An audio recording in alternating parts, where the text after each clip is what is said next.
Hi there, friends. Thanks for tuning in to Nexus Harry.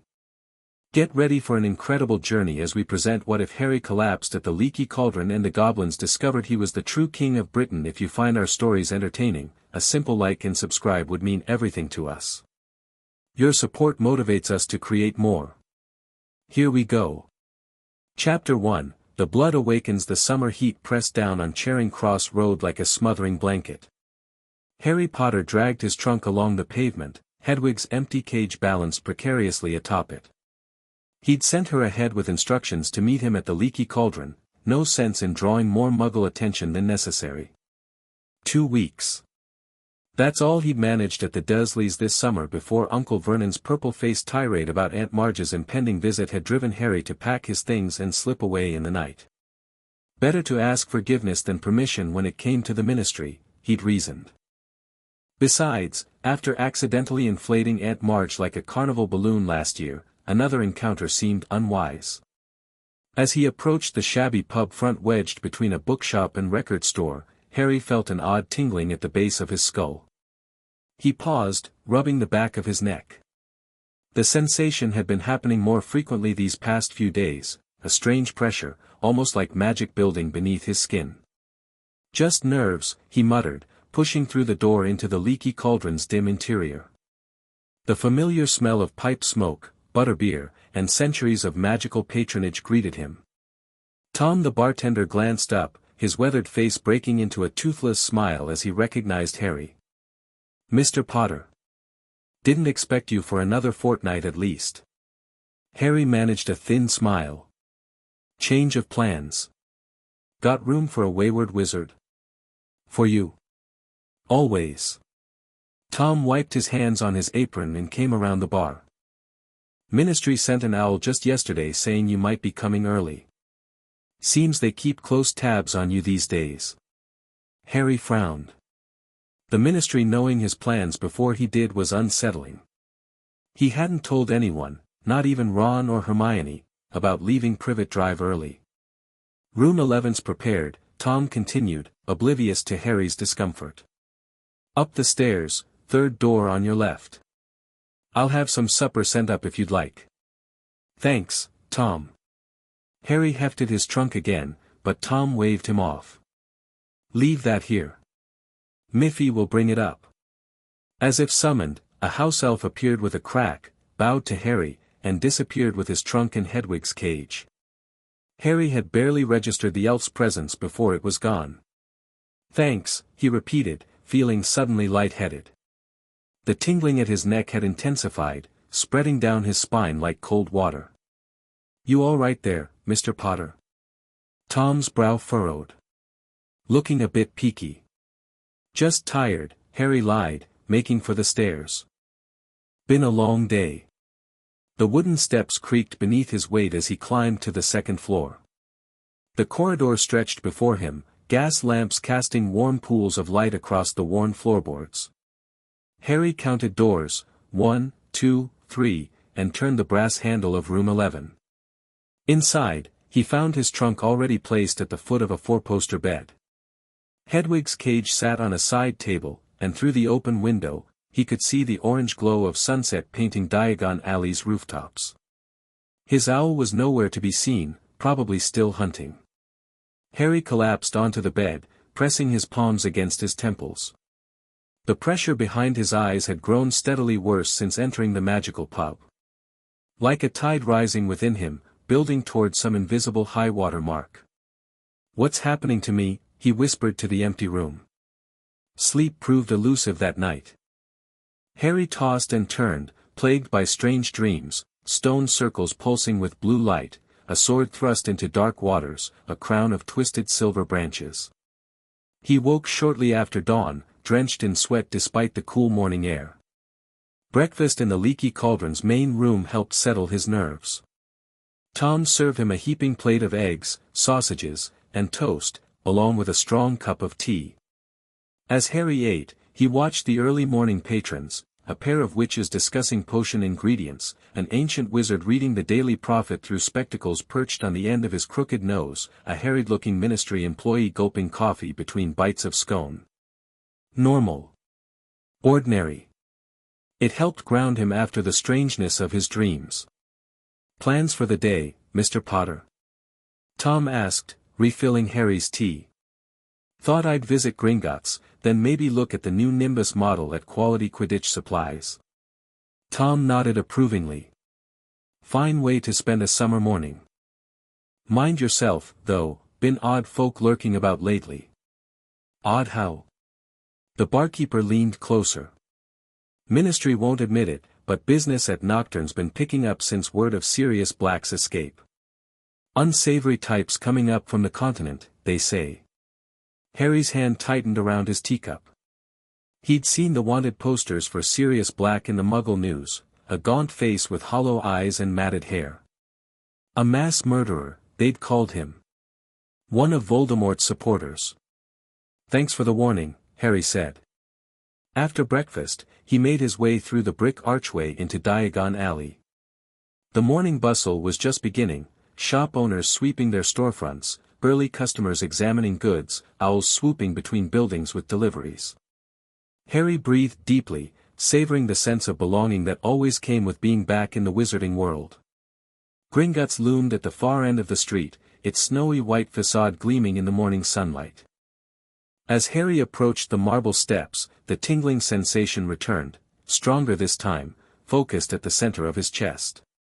He paused, one hand clutching the iron railing.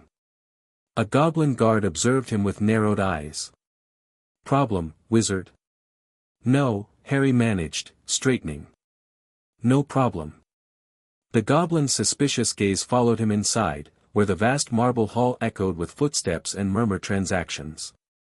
Harry joined the shortest queue, trying to ignore the pressure building behind his sternum. When his turn came, he approached a goblin teller busy weighing rubies on a brass scale. I'd like to make a withdrawal from my vault, please. The goblin looked up, irritation clear in his pointed features. Then, as his gaze settled on Harry, something strange happened. His eyes widened. The ruby he'd been weighing slipped from his fingers, clattering across the marble counter. Your name, the goblin demanded, voice suddenly hushed. Harry Potter. The goblin's nostrils flared, and he leaned forward, inhaling deeply as if catching a scent. His long fingers gripped the edge of the counter until his knuckles whitened. Wait here, he commanded, sliding from his high stool. Do not move. Before Harry could protest, the goblin had vanished through a side door. Left standing awkwardly at the counter, he shifted from foot to foot, aware of other customers' curious glances. Minutes passed. Harry was considering finding another teller when the side door burst open.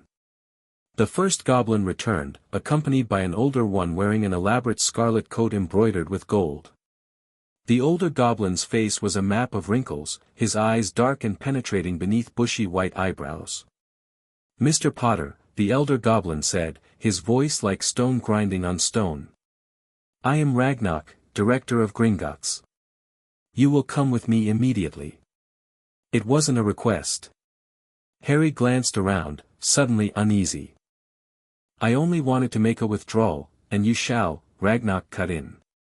But first, we must discuss a matter of grave importance. He gestured toward the side door. This way, please. Seeing little choice, Harry followed. The door led to a narrow corridor lit by floating orbs of blue-white light. Their footsteps echoed against stone as Ragnarok led him deeper into the bank. The pressure in Harry's chest intensified with each step, like something inside him straining to break free. What's this about? Harry asked as they descended a spiral staircase. Ragnarok didn't answer immediately. When they reached the bottom, he paused, studying Harry's face. Tell me, Mr. Potter, have you experienced any unusual sensations lately? Magical disturbances, perhaps? Dreams of significance? Harry stared. How did you answer the question? Yes, Harry admitted. For days now. It's getting worse. Ragnarok's expression remained unreadable, but something like triumph flashed in his dark eyes. As I suspected. Come, we haven't much time. They continued through a labyrinth of corridors until they reached a set of bronze doors engraved with runes. 2 goblin guards stood at attention, their expressions hardening at Harry's approach. "The inheritance chamber is prepared," one guard announced. "The others await within." "Others?" Harry asked, a note of alarm in his voice. "What others?" Ragnarok pushed open the doors. "Those who must witness what is to come." The chamber beyond was circular, its high ceiling lost in shadow. 7 stone basins stood in a ring around a central dais, each basin filled with what looked like liquid silver. Torches burned with emerald flames, casting everything in an eerie green glow. And standing in a semicircle, watching Harry's entrance, were 5 more goblins, each wearing ceremonial robes of different colors. "The High Council," Ragnarok explained. "Rarely convened, except for matters of greatest importance to the goblin nation." "And I'm a matter of importance to goblins?" Harry couldn't keep the skepticism from his voice. A goblin in midnight blue robes stepped forward. "Not you, specifically, Mr. Potter. But what you carry in your blood, that is of profound importance to us all." "My blood?" Harry's hand moved unconsciously to the lightning scar on his forehead. "If this is about Voldemort," a collective hiss rose from the goblins. Ragnarok silenced them with a raised hand. "This has nothing to do with the one you name. This concerns a far older magic, one that predates even Gringotts itself." He gestured to the central dais. "Please, Mr. Potter. Stand there." Harry hesitated. Everything in him screamed caution. These were not the indifferent bankers he'd come to deposit box. These were creatures of ancient magic conducting some sort of ritual, and they wanted him at the center of it. "What will happen if I do?" "We will perform the ritual of recognition," said a female goblin in amber robes. "No harm will come to you. We seek only to confirm what we already suspect." "And if I refuse?" Ragnarok's expression hardened. "Then you walk away, never knowing the truth of your heritage or why your magic now stirs within you. The changes you feel will continue, unpredictable and potentially dangerous, without guidance." Harry thought of the pressure building inside him, the strange dreams, the sensation of something awakening. If these goblins knew what was happening. "Fine." He stepped onto the dais. "But I want answers afterward." "You shall have them," Ragnarok promised. "Now, remain still." The goblins moved to positions around the stone basins. Each drew a silver dagger from within their robes. Harry tensed, but rather than approaching him, they cut their own palms, allowing drops of blood to fall into the shimmering liquid.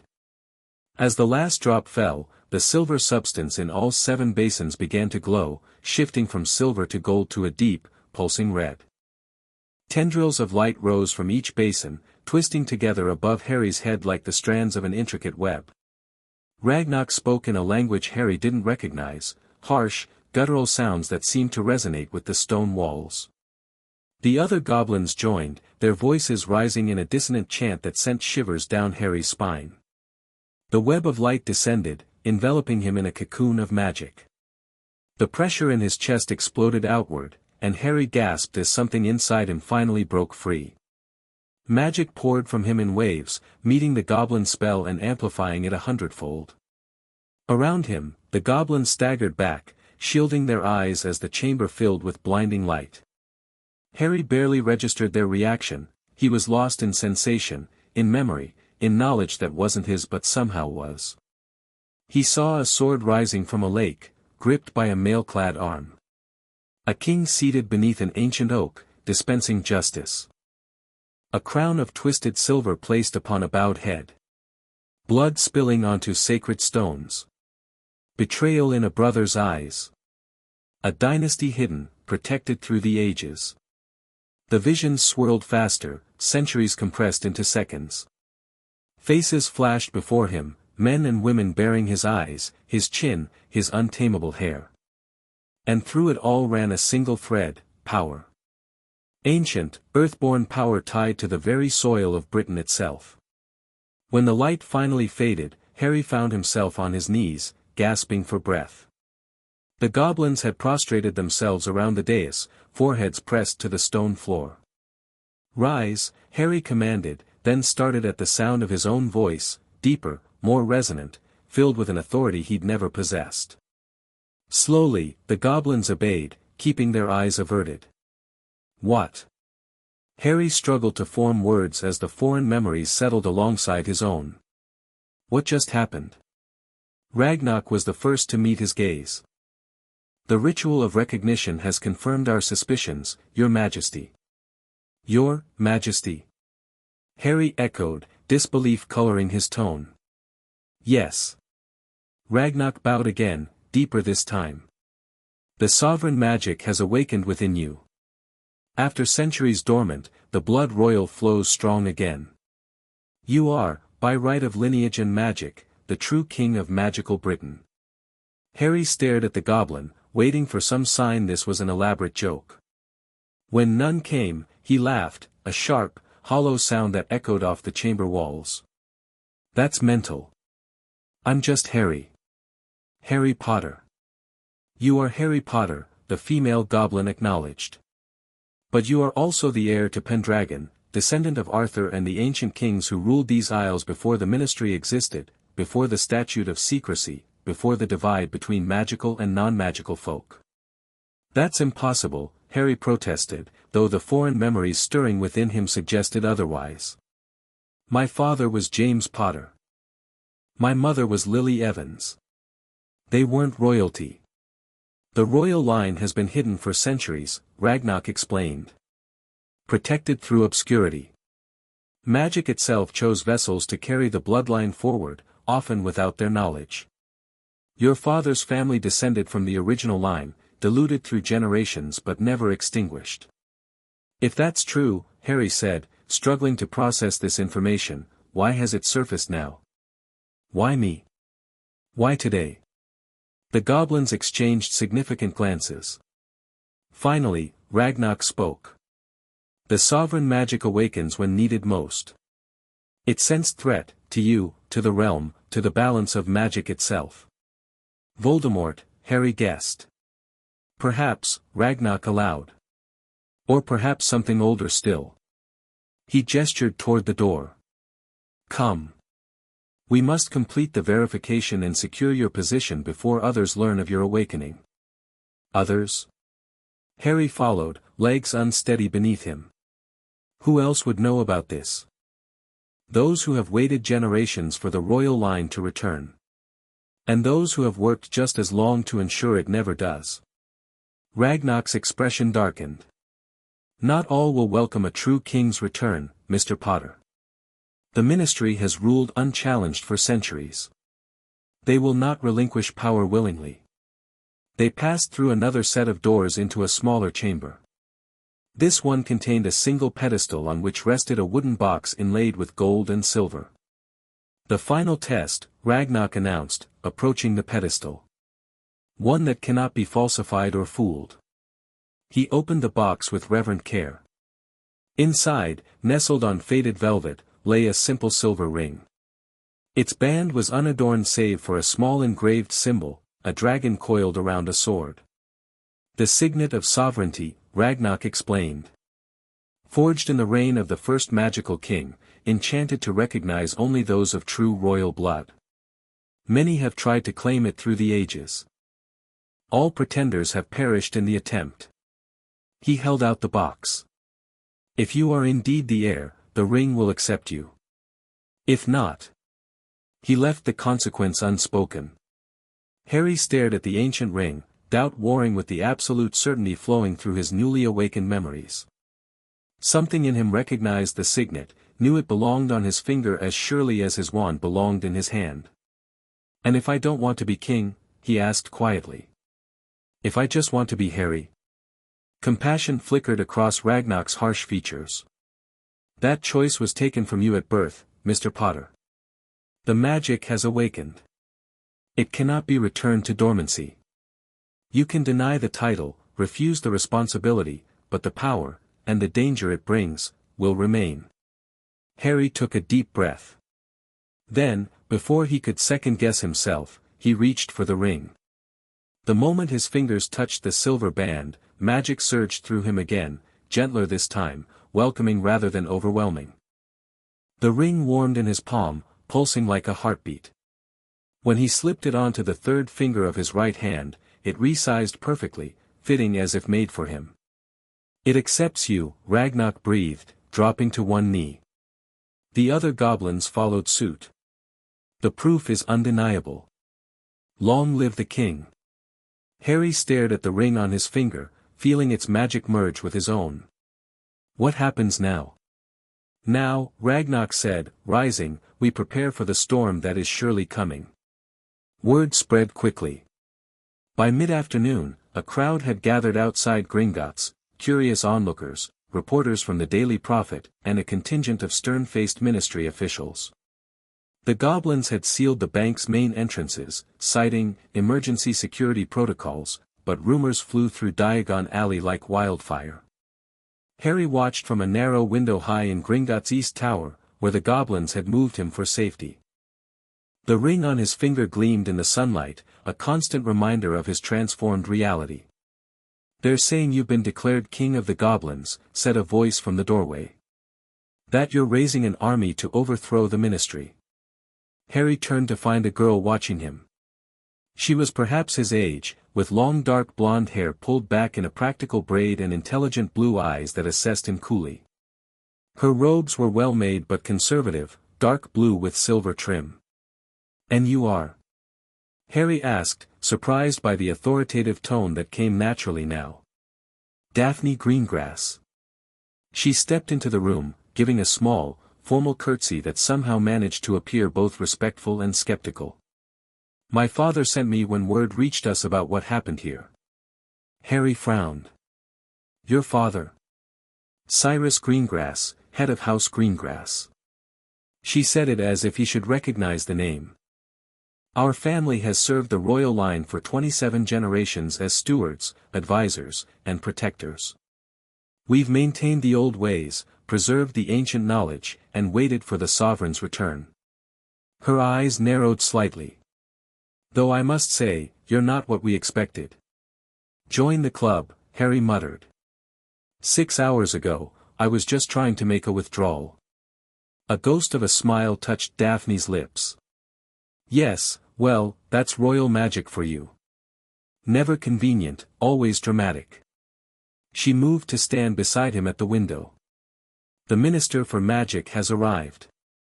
That's his personal security detail clearing a path."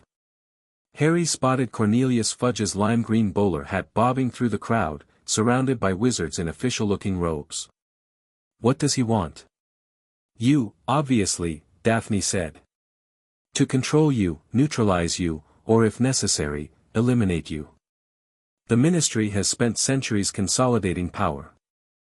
They rewrote history to erase the monarchy from public consciousness. Your very existence threatens everything they've built." "Fantastic."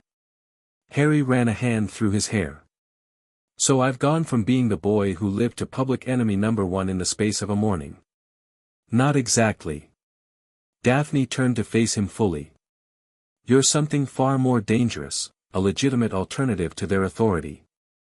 The old families will rally to you, especially those who remember the ancient covenant between crown and magic. The creatures, goblins, centaurs, even the merfolk, they've never recognized ministry rule as legitimate. They'll support your claim." "I haven't made any claim," Harry protested. "I don't want to overthrow anything. I just want to understand what's happening to me." "Whether you want it or not doesn't matter," Daphne said, her tone softening slightly. "The magic has chosen you. It's awakening powers long dormant, preparing you for what's to come." "And what exactly is coming?" Before she could answer, a sharp knock sounded. A goblin messenger entered, bowing low. "Your Majesty, Director Ragnarok requests your presence in the Grand Conference Chamber. Minister Fudge demands an audience." Harry glanced at Daphne, who gave a slight nod. "Very well," he said. "Lead the way." The messenger hesitated. The director suggests you might wish to prepare yourself, sire. Harry looked down at his simple jeans and t-shirt, suddenly conscious of how ordinary he appeared. I have nothing else with me. Actually, Daphne interjected, my father anticipated this. She gestured to a package the messenger carried. Traditional robes of state. Not the full regalia, of course, but sufficient for this encounter. 10 minutes later, Harry stood before a full-length mirror, hardly recognizing himself. Gone were the casual muggle clothes, replaced by formal wizarding robes of deep crimson with gold embroidery at the collar and cuffs. A sleeveless overrobe of black velvet added weight and presence, while the signet of sovereignty gleamed on his right hand. The color represents the blood royal, Daphne explained, adjusting the drape of the overrobe. The black symbolizes judgment, the sovereign's right and duty to uphold justice. I look ridiculous, Harry muttered, though privately he thought the opposite. The robes transformed him, lending him a dignity he'd never possessed. You look like what you are, Daphne countered. And appearance matters in these encounters. The minister will come armed with legal precedents and bureaucratic authority. You must counter with something older and more fundamental. Magic, Harry said, feeling the constant hum of power beneath his skin. Exactly. Daphne stepped back, examining him critically. Remember, you aren't asking for recognition. You aren't negotiating. You are acknowledging his position while asserting your own. The sovereign doesn't bow to ministers. Harry took a deep breath. Let's get this over with. The Grand Conference Chamber occupied most of Gringotts' third subterranean level, a vast space with a vaulted ceiling supported by marble columns. A long table dominated the center, surrounded by high-backed chairs. Goblin guards lined the walls, and at the far end, Ragnarok waited with several members of the High Council. Cornelius Fudge paced near the table, his lime-green bowler hat clutched in fidgeting hands. 2 aurors flanked him, a broad-shouldered wizard with close-cropped hair and a stern-faced witch whose wand hand never strayed far from her pocket. Behind them stood Percy Weasley, clutching a scroll and looking importantly official. All conversation ceased when Harry entered. Fudge turned, his expression cycling rapidly from irritation to shock to forced joviality. Harry, my boy, he exclaimed, moving forward with hand outstretched. What a relief to find you safe. When we heard about the disturbance, he faltered as Harry remained by the doorway, making no move to approach or accept the offered handshake. The minister's eyes widened slightly at Harry's formal attire, then narrowed as he spotted the ring. I see the goblins have been filling your head with nonsense, Fudge said, his tone hardening. Ancient legends and superstitions that have no place in modern magical governance. Minister, Harry acknowledged with a slight nod, not quite a bow. I understand this situation is unexpected. Unexpected? Fudge sputtered. It's preposterous. These creatures have overstepped their authority, performing unauthorized magical rituals on a minor without guardian consent. Rest assured, there will be serious consequences. Ragnarok stepped forward, eyes glittering dangerously. The ritual of recognition requires no ministry approval, Minister. It predates your office by a millennium. That's quite enough, Fudge snapped. Gringotts operates in Britain under ministry license, which can be revoked at any time. Actually, Harry said, surprised by the calm authority in his voice, Gringotts operates under the original Treaty of 1217, granted by the Crown to the Goblin nation. The ministry administers that treaty, it doesn't own it. Fudge blinked, wrong-footed. Been studying magical law, have you, Harry? I haven't, Harry admitted. But I know it all the same. He tapped his temple. The awakening came with certain knowledge. The female auror shifted position, her hand now resting openly on her wand. Daphne, still at Harry's side, tensed in response. This charade has gone on long enough, Fudge declared. Harry, you're coming with us. The ministry will provide protection while we sort out this misunderstanding. It's no misunderstanding, Minister. Harry held up his right hand, letting the signet catch the light. The ring has accepted me. The blood royal flows in my veins. These are facts, not claims. A trinket and a parlor trick, Fudge scoffed. Dawlish, Proudfoot, escort Mr. Potter back to the ministry. We're leaving. The Aurors moved forward, but stopped when every goblin guard unsheathed a weapon in perfect unison. The sovereign stands on goblin soil, under goblin protection, Ragnarok declared. Any attempt to remove him by force will be considered an act of war against the goblin nation. A tense silence fell. Harry could feel the potential for violence crackling in the air like static electricity. His newly awakened magic responded, gathering beneath his skin, ready to defend. There's no need for threats, he said, stepping forward. The pressure of the magic eased, giving him clarity. Minister, I understand your concern. This is unprecedented in recent history. But it's happening, whether we like it or not. What exactly is happening, Harry? Fudge asked, his tone patronizing.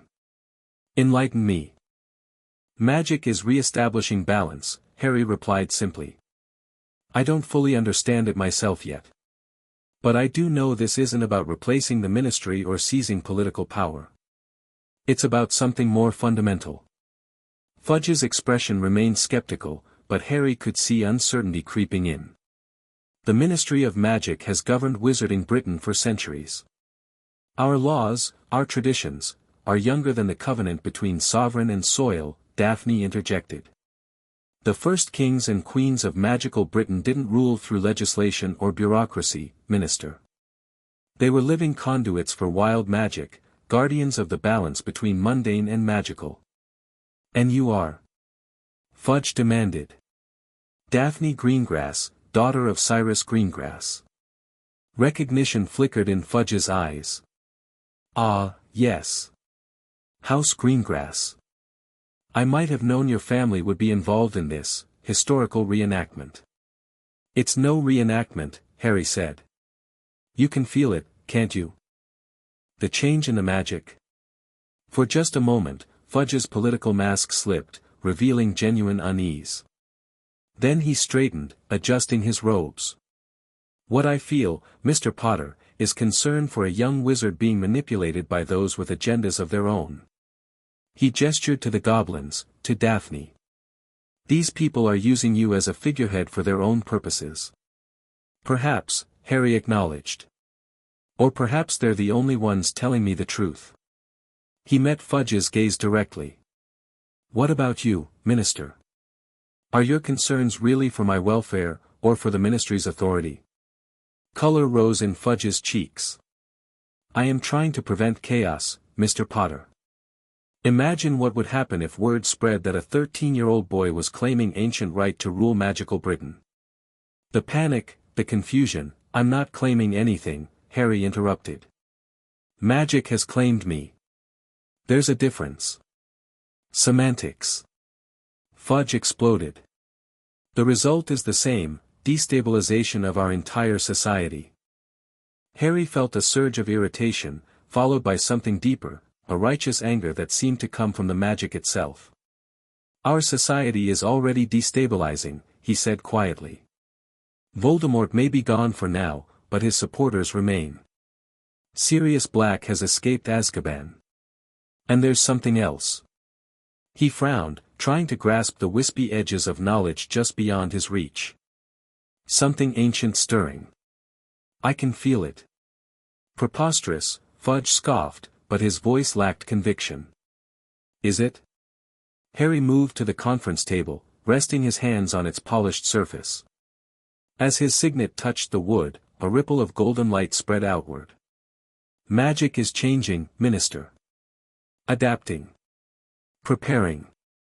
We can work together to understand these changes, or we can fight among ourselves while greater threats gather. The display of magic, unconscious and effortless, silenced Fudge momentarily. The Aurors exchanged concerned glances. What exactly are you proposing?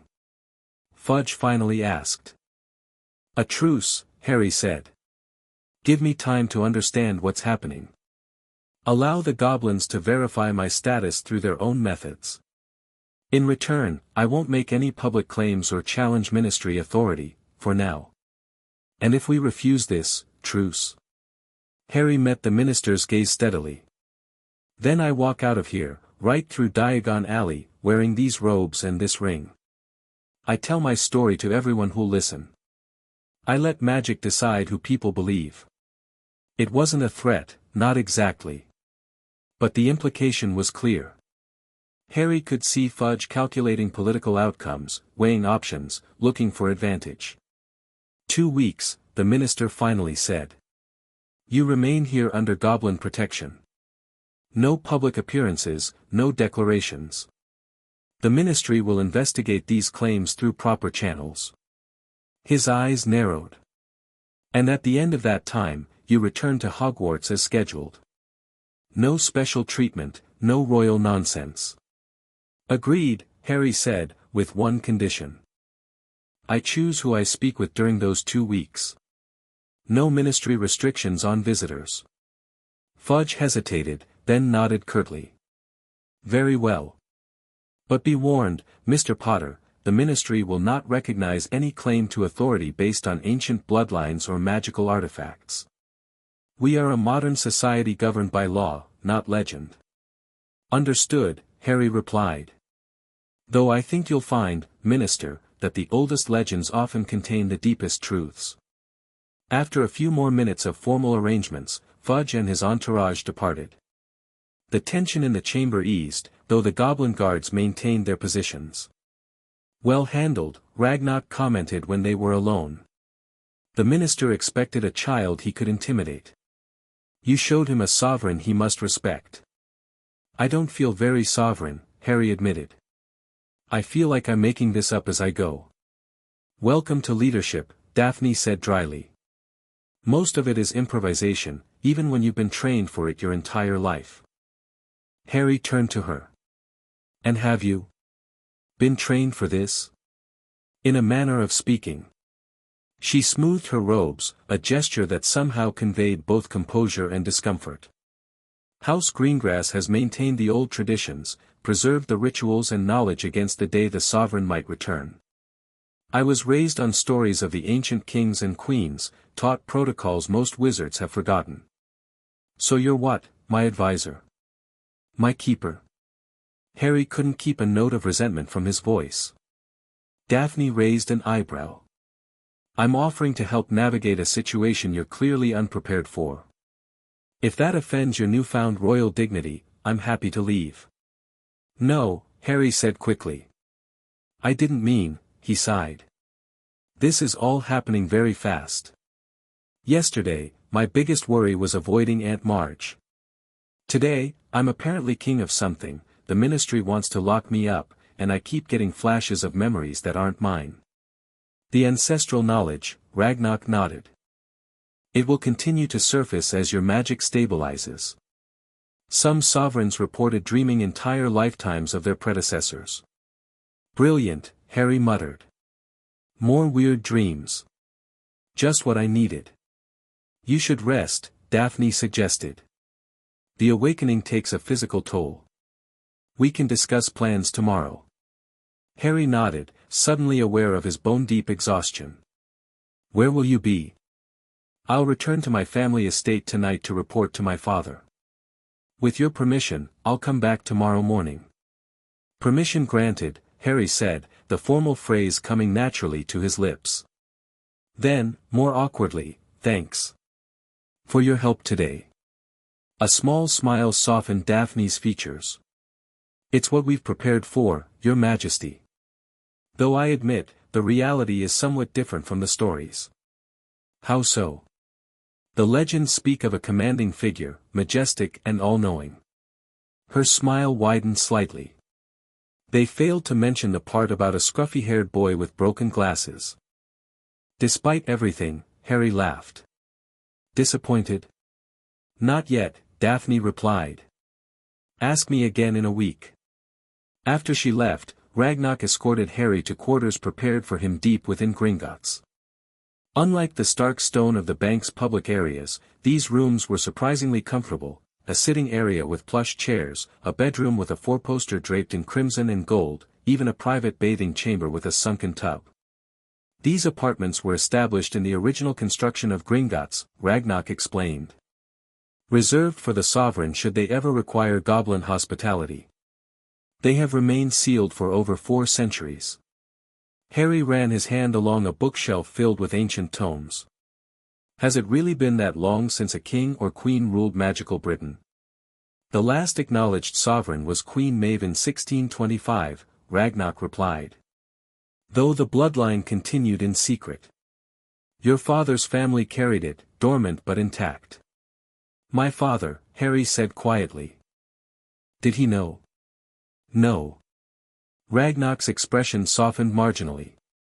The knowledge was lost generations ago, preserved only in goblin records and the memories of a few ancient houses like Greengrass. The Potters themselves forgot their heritage, though the magic remained in their blood. And my mother? What role does she play in all this? Ragnarok hesitated. That is unclear. By all traditional understanding, the sovereign magic passes through paternal lines. Yet our tests show your mother's blood contributed something essential, a catalyst perhaps, or a complementary power that allowed the dormant magic to fully awaken. So I'm doubly special, Harry said bitterly. Not just the boy who lived, but some long-lost king as well.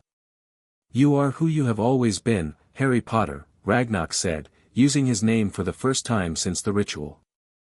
The magic has changed nothing about your essential nature. It has only revealed what was always there, waiting to emerge. After the goblin left, Harry sank into one of the chairs, overwhelmed by the day's events. The signet ring caught the light as he absently turned it on his finger.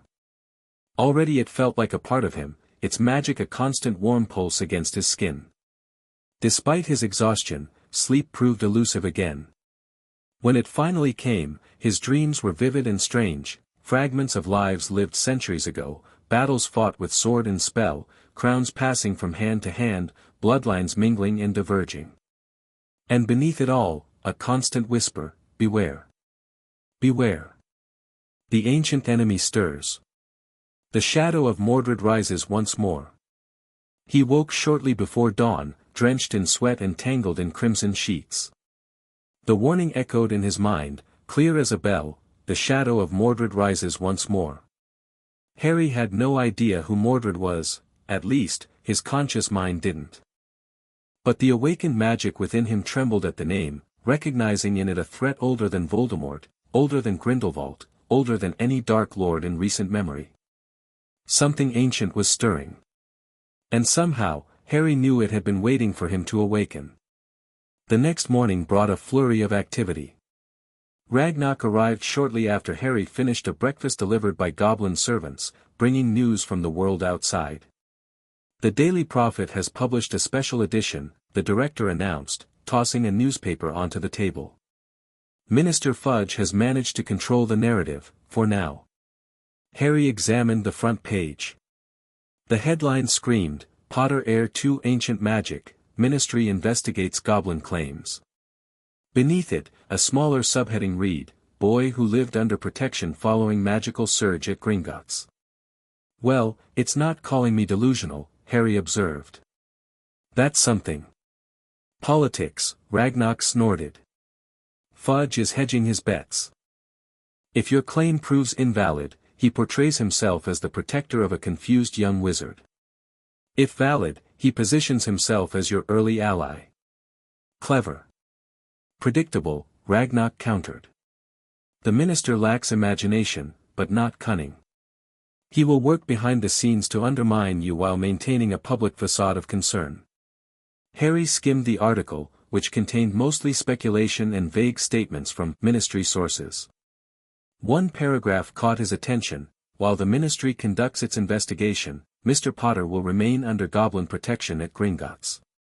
Sources close to the minister confirmed that several ancient wizarding families have come forward claiming historical connections to the legendary royal bloodline, though most historical scholars dismiss such claims as folklore rather than fact.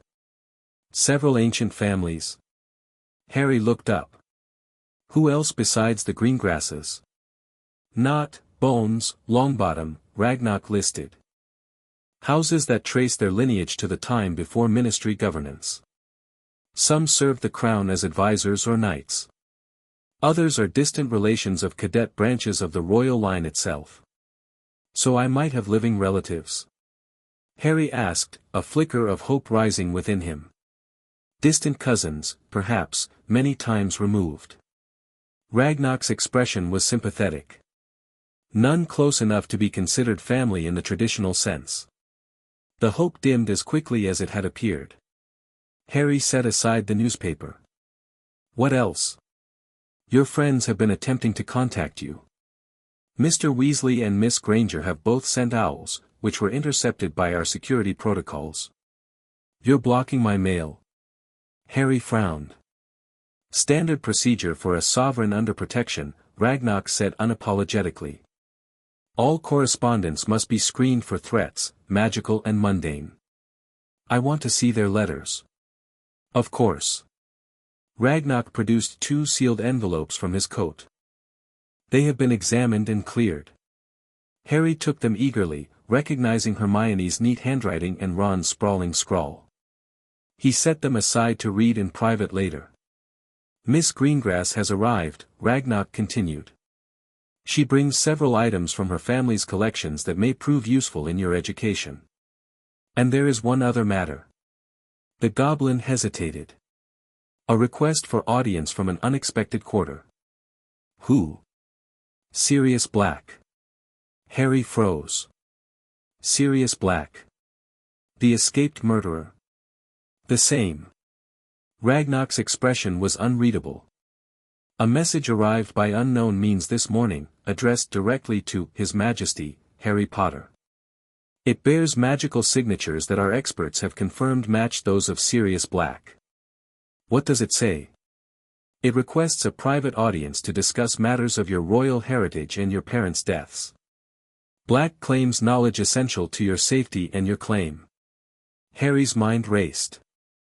Sirius Black had been his parents' friend before betraying them to Voldemort. He'd murdered 13 people with a single curse. And now he wanted a meeting. It's obviously a trap, Harry said. He wants to finish what Voldemort started. Perhaps, Ragnarok allowed. Or perhaps there is more to the story than is commonly known. What do you mean? The Goblin director leaned forward. Gringotts has no position on Black's guilt or innocence. But we do maintain records that conflict with certain, official narratives. Black was never given a trial. His conviction was based on eyewitness accounts in the chaos following the Dark Lord's fall. You're saying he might be innocent? I am saying that in times of great upheaval, truth is often the first casualty. Ragnarok straightened.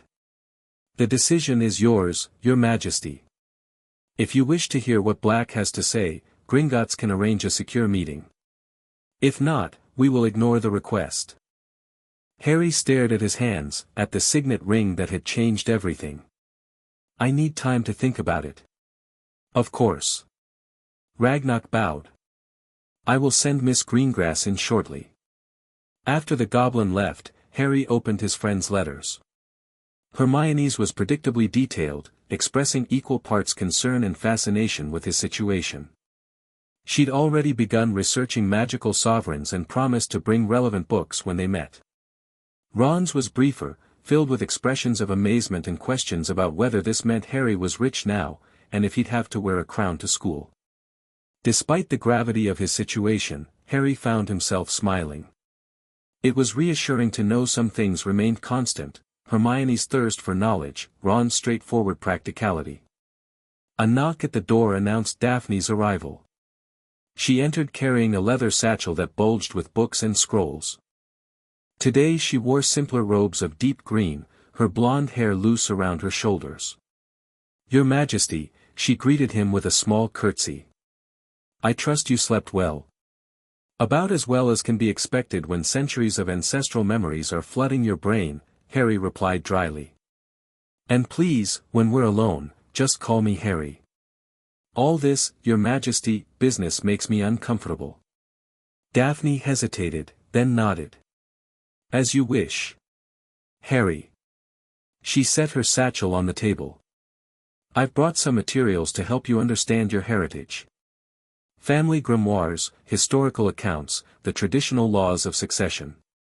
I appreciate that, Harry said, but I have more immediate concerns. He held up the prophet. Like what this means for my return to Hogwarts. And. He hesitated. Ragnarok told me about Sirius Black's message. Daphne's expression sharpened. What did Black want? A meeting. He claims to have information about my parents and my heritage. It could be a trap, she said, echoing his earlier thought. Or it could be the truth. Harry ran a hand through his hair. Ragnarok suggested Black might be innocent.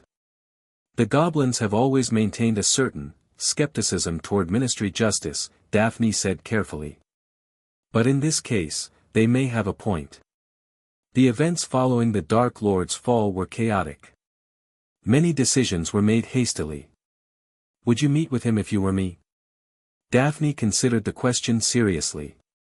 I would want more information first. Black's family has its own connection to the royal lineage, distant, but significant. House Black served as protectors for generations, sworn to defend the sovereign bloodline even in hiding. So he could genuinely want to help. It's possible. Daphne opened her satchel, extracting a rolled parchment. This is the family tree of House Black, showing their connection to your line. If Black is truly innocent, his magical oath as protector would still bind him. Harry examined the parchment, tracing the interconnected lines of descent with a finger. Near the bottom, he found his own name, connected through his father to a complex web of relationships spanning centuries. This is incredible, he murmured. All these connections, this history, and I knew nothing about any of it.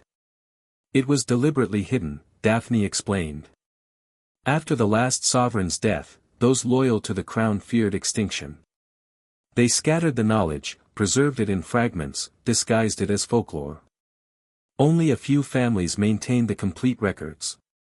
Like yours. Yes. Pride colored her voice. House Greengrass has served as stewards for 27 generations. When the sovereign went into hiding, we did not abandon our duty. We waited. Harry studied her, this girl he'd barely noticed during 2 years at Hogwarts. You've been preparing for this your whole life, haven't you? In a manner of speaking. A faint blush colored her cheeks. Though I always imagined the returning sovereign would be older. More imposing. Sorry to disappoint, Harry said with a wry smile. I didn't say I was disappointed. Daphne's eyes met his briefly before returning to the documents. Merely surprised. They spent the morning reviewing the materials she'd brought. Harry's awakened magic helped him absorb information at an astonishing rate, names, dates, rituals, and laws that would normally have taken weeks to learn settled into his mind with natural ease, fitting alongside the fragmented memories of his ancestors. By midday, his head was swimming with information. They broke for lunch, served by a goblin attendant who bowed deeply before setting down trays of food. This is going to take some getting used to, Harry commented as the goblin backed from the room. All the bowing and, Your Majesty, business.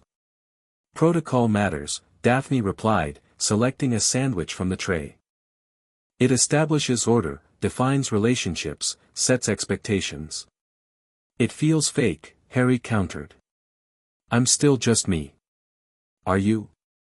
Daphne's gaze was penetrating. Since the awakening, have you truly remained unchanged? Harry considered the question honestly. The constant hum of magic beneath his skin, the ancestral memories surfacing in dreams and waking moments, the strange certainty he felt when making decisions, all were new. I suppose not, he admitted.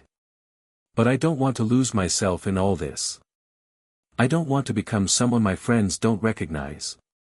Growth isn't loss, Harry. Daphne's tone softened. You're becoming more fully yourself, not less. Before he could respond, a knock interrupted them. Ragnarok entered, his expression grave. Your Majesty, we have a situation. Minister Fudge has returned, accompanied by Albus Dumbledore. Harry straightened. Dumbledore? Here. Indeed. He requests an immediate audience. Harry exchanged glances with Daphne, who gave a slight nod. Show them in. Minutes later, Cornelius Fudge strode into the room, still wearing his lime-green bowler hat. Behind him came Albus Dumbledore, resplendent in robes of midnight blue scattered with silver stars. The headmaster's blue eyes fixed immediately on Harry, their usual twinkle dimmed with concern. "Harry, my boy," Dumbledore said quietly. "I came as soon as I heard." "Professor." Harry rose, uncertain whether to feel relieved or apprehensive at his mentor's arrival. "I'm surprised it took this long.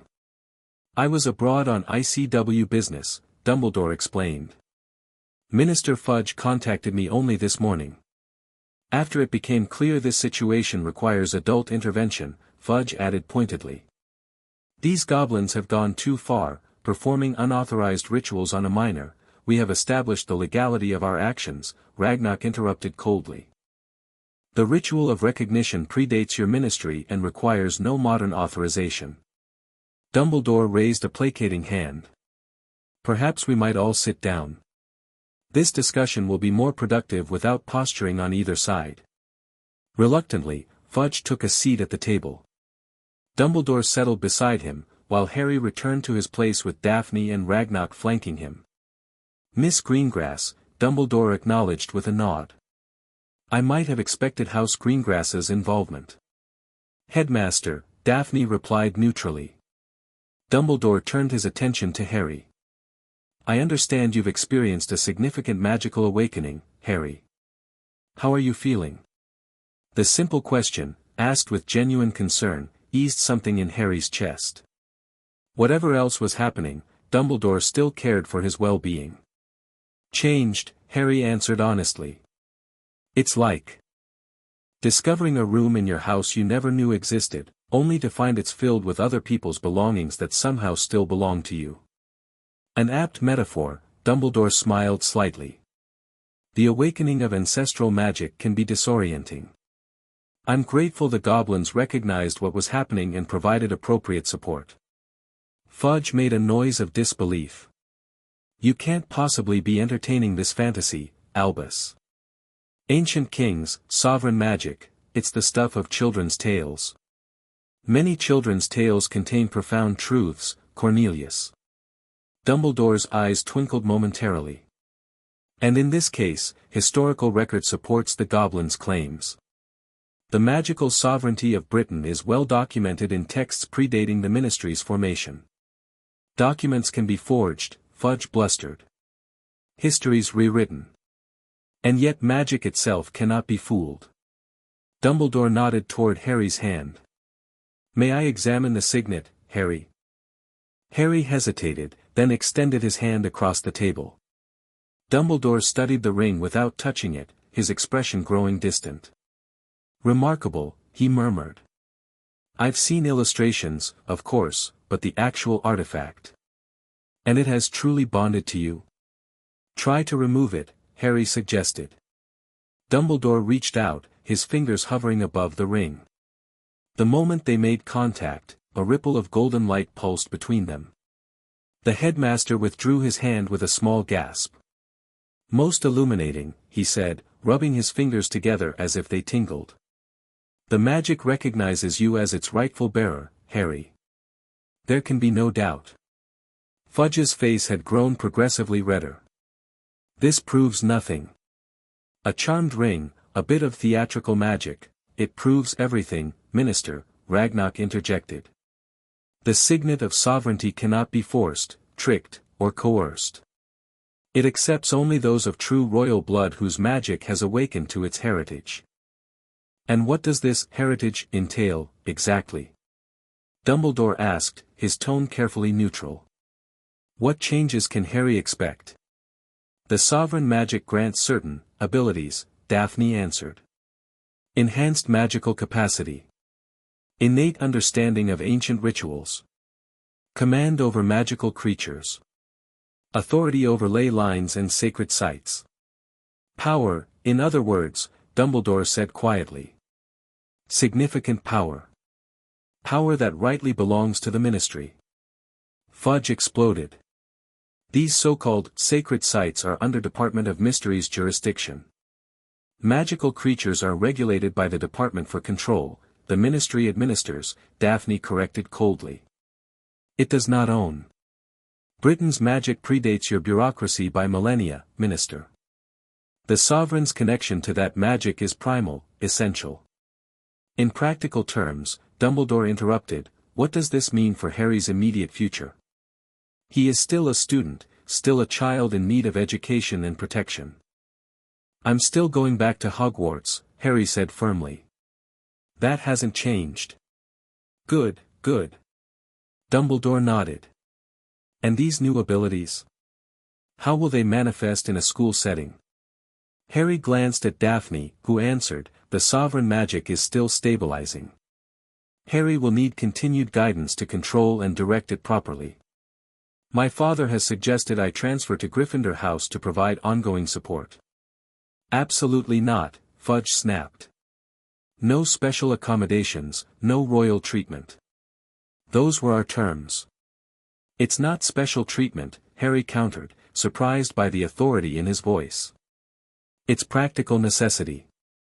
I need to understand what's happening to me, and Daphne has the knowledge to help. Inter-house transfers are unusual but not unprecedented, Dumbledore mused. Though I believe Miss Greengrass might better serve as a special tutor, meeting with you regularly without disrupting her own house placement. That's acceptable, Daphne acknowledged after a moment's consideration. None of this addresses the fundamental issue, Fudge insisted. The Ministry cannot and will not recognize any claim to magical authority based on ancient bloodlines. It undermines our entire system of governance. Harry leaned forward, feeling the sovereign magic rise within him, lending weight to his words. Minister, I'm not trying to take your job. I don't want to govern. I don't want to make laws or regulations or policies. But this magic has chosen me for a purpose, and I need to understand what that purpose is. A wise approach, Dumbledore approved. Knowledge before action. And what happens when you decide your purpose conflicts with Ministry directives? Fudge demanded. When your sovereign magic leads you to believe you know better than elected officials? Then we'll address that when it occurs, Harry replied evenly. For now, I'm asking for time and space to learn. Is that really so threatening? Fudge opened his mouth, then closed it. After a moment, he said, 2 weeks, Potter. That was our agreement. Then you return to Hogwarts as a normal student, no royal titles, no special authority. I'll return to Hogwarts, Harry agreed. But I can't promise to be normal, Minister. Too much has changed. The meeting continued for another hour, with Dumbledore mediating between Fudge's bureaucratic concerns and the practical realities of Harry's situation. By the end, they had reached a tentative understanding. Harry would remain under Goblin protection until the start of term. Dumbledore would arrange for Daphne to provide regular instruction at Hogwarts. The Ministry would refrain from public comment beyond acknowledging an unusual magical awakening that required further study. As they prepared to leave, Dumbledore asked for a private word with Harry. Fudge departed reluctantly, escorted by Ragnarok, while Daphne withdrew to the adjacent room after a questioning glance from Harry. When they were alone, Dumbledore's expression grew grave. I must ask, Harry, have you experienced any unusual dreams or visions since this awakening? Any sense of another presence? Harry stiffened. How did you know? The sovereign magic has always been sensitive to threats against the realm, Dumbledore explained. It often manifests as prophetic dreams or intuitions. What have you seen? Harry hesitated, then described the recurring warning, the shadow of Mordred rises once more. Dumbledore's face paled slightly. Mordred, he murmured. I had feared as much. Who is Mordred? The name feels significant, but I don't have clear memories. The ancestral knowledge will clarify in time, Dumbledore said. But in brief, Mordred was the great betrayer, half-brother to Arthur, pretender to the throne, wielder of corrupted magic that nearly destroyed Britain. According to legend, he was defeated but not destroyed, his essence bound to a sacred site and sealed with royal blood. And now something's broken that seal. Harry guessed. Perhaps. Dumbledore's blue eyes were troubled. Or perhaps the seal is weakening naturally after centuries. The awakening of the sovereign magic could be both response and catalyst. So I'm supposed to fight this ancient evil? As if Voldemort wasn't enough. A shadow crossed Dumbledore's face. I fear the two threats may not be entirely separate, Harry. Dark magic calls to dark magic across the ages. Patterns repeat. Great, Harry muttered. Just what I needed. Another deadly enemy. Dumbledore placed a gentle hand on his shoulder. You are not alone in this, Harry. Never forget that. Whatever titles or powers you may acquire, your greatest strength has always been the people who love you. The words brought unexpected comfort. Thank you, Professor. Now, Dumbledore rose, his manner becoming brisk. I suggest you use these 2 weeks wisely. Learn what you can from Miss Greengrass and the Goblin Archives. I will ensure arrangements are in place at Hogwarts for your continued education in these matters. After Dumbledore left, Daphne returned, her expression curious. What did the headmaster want? Harry hesitated, then decided on honesty. He asked about my dreams. About Mordred. Daphne went very still. You've been dreaming of Mordred? Not exactly of him. Just warnings about his shadow rising. This changes everything, she said, sinking into a chair. If Mordred's essence is stirring, we need to accelerate your training. What training? In the sovereign magic. The rituals, the protections, the bindings that only royal blood can perform. She looked up, her blue eyes intense. And we need to discuss Sirius Black again. If Mordred's shadow is truly rising, you'll need every ally you can find, especially one sworn to protect the royal line. Harry felt the weight of responsibility settling on his shoulders. 2 weeks to prepare. 2 weeks to learn centuries of forgotten magic. 2 weeks before returning to Hogwarts, where he would face not just the usual challenges of school life, but ancient enemies and modern politics as well. And somewhere out there, Sirius Black was waiting, friend or foe, protector or betrayer. The signet ring hummed against his skin, a constant reminder of his transformed reality. Whatever came next, Harry Potter was no longer just the boy who lived.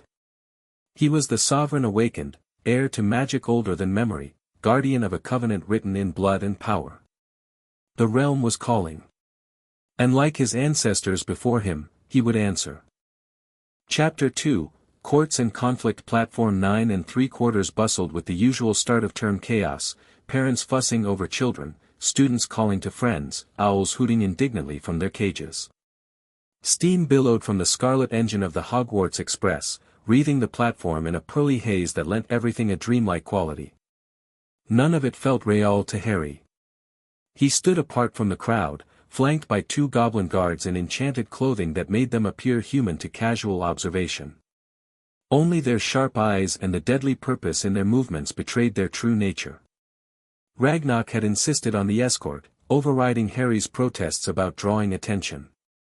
The sovereign does not travel unprotected, the director had declared, his tone allowing no argument. Not when ancient enemies stir. Now, watching the oblivious families on the platform, Harry wondered how many knew of the changes that had swept through magical Britain in the last 2 weeks. The Daily Prophet had maintained its cautious reporting, acknowledging his magical awakening, without delving into its true significance. Minister Fudge had kept his word about minimizing public commentary, though Harry suspected that had more to do with political calculation than honesty. Better to wait, see which way the wind blows. If Harry's claim proved legitimate, the ministry could position itself as respectfully cautious. If not, they risked nothing by their restraint. Your trunk is aboard, reported one of the goblin guards, returning from the train. We've secured a compartment in the last carriage. Warded against casual intrusion. Thank you, Harry said, the formal acknowledgement coming naturally now after weeks of protocol lessons with Daphne. And the other arrangements? In place, the goblin confirmed. Our kin will maintain watch at Hogsmeade. The old tunnels have been reactivated. Harry nodded, satisfied. The arrangement had been Ragnar's idea, a detachment of goblin warriors stationed in Hogsmeade, ostensibly to provide security for a new Gringotts vault installation. In reality, they would serve as Harry's bodyguards and communication link to the goblin nation. Your Highness, a familiar voice called. Harry turned to find Daphne approaching, accompanied by a tall, aristocratic man with the same blonde hair and blue eyes. Cyrus Greengrass moved with the easy confidence of old wealth and influence, his robes understated but clearly expensive. Unlike his daughter, who had adapted quickly to addressing Harry informally in private, Lord Greengrass maintained perfect court protocol at all times. Lord Greengrass, Harry greeted him with a slight nod, the appropriate acknowledgement from sovereign to noble. The platform is secure for now, Cyrus reported, his eyes constantly scanning the crowd. Though I've spotted representatives from 3 ancient houses and at least 1 ministry observer. Anyone hostile? Not overtly. But the knots are here, watching with particular interest. Harry followed Cyrus's discreet gesture to where Theodore Knott stood with his father, a gaunt man whose sharp features reminded Harry uncomfortably of a hunting bird. Unlike the other students excitedly greeting friends, Theo remained still, his dark eyes fixed on Harry with unsettling intensity. House Knott's position remains ambiguous, Daphne explained quietly. They have historical ties to the royal line, but also to darker elements. Including Voldemort, Harry murmured. Indeed. Cyrus's expression remained neutral, but his tone hardened slightly. Lord Knott was among those who claimed Imperius after the Dark Lord's fall. His true allegiance remains, flexible. A warning whistle sounded. Students began boarding in earnest, final goodbyes exchanged in a flurry of hugs and reminders about forgotten items. You should board, Cyrus said. We've arranged for allies to be strategically placed throughout the train. Daphne will brief you en route. Thank you for everything, Lord Greengrass, Harry said sincerely. 2 weeks of intensive education at the Greengrass estate had taught him more than just royal protocol. Cyrus had proven a knowledgeable and surprisingly patient instructor in magical politics, history, and the complex web of alliances that defined pureblood society. I serve the crown as my ancestors did, Cyrus replied, bowing formally. The ancient houses will be watching, Your Highness. This journey marks the beginning of your public emergence. Comport yourself accordingly.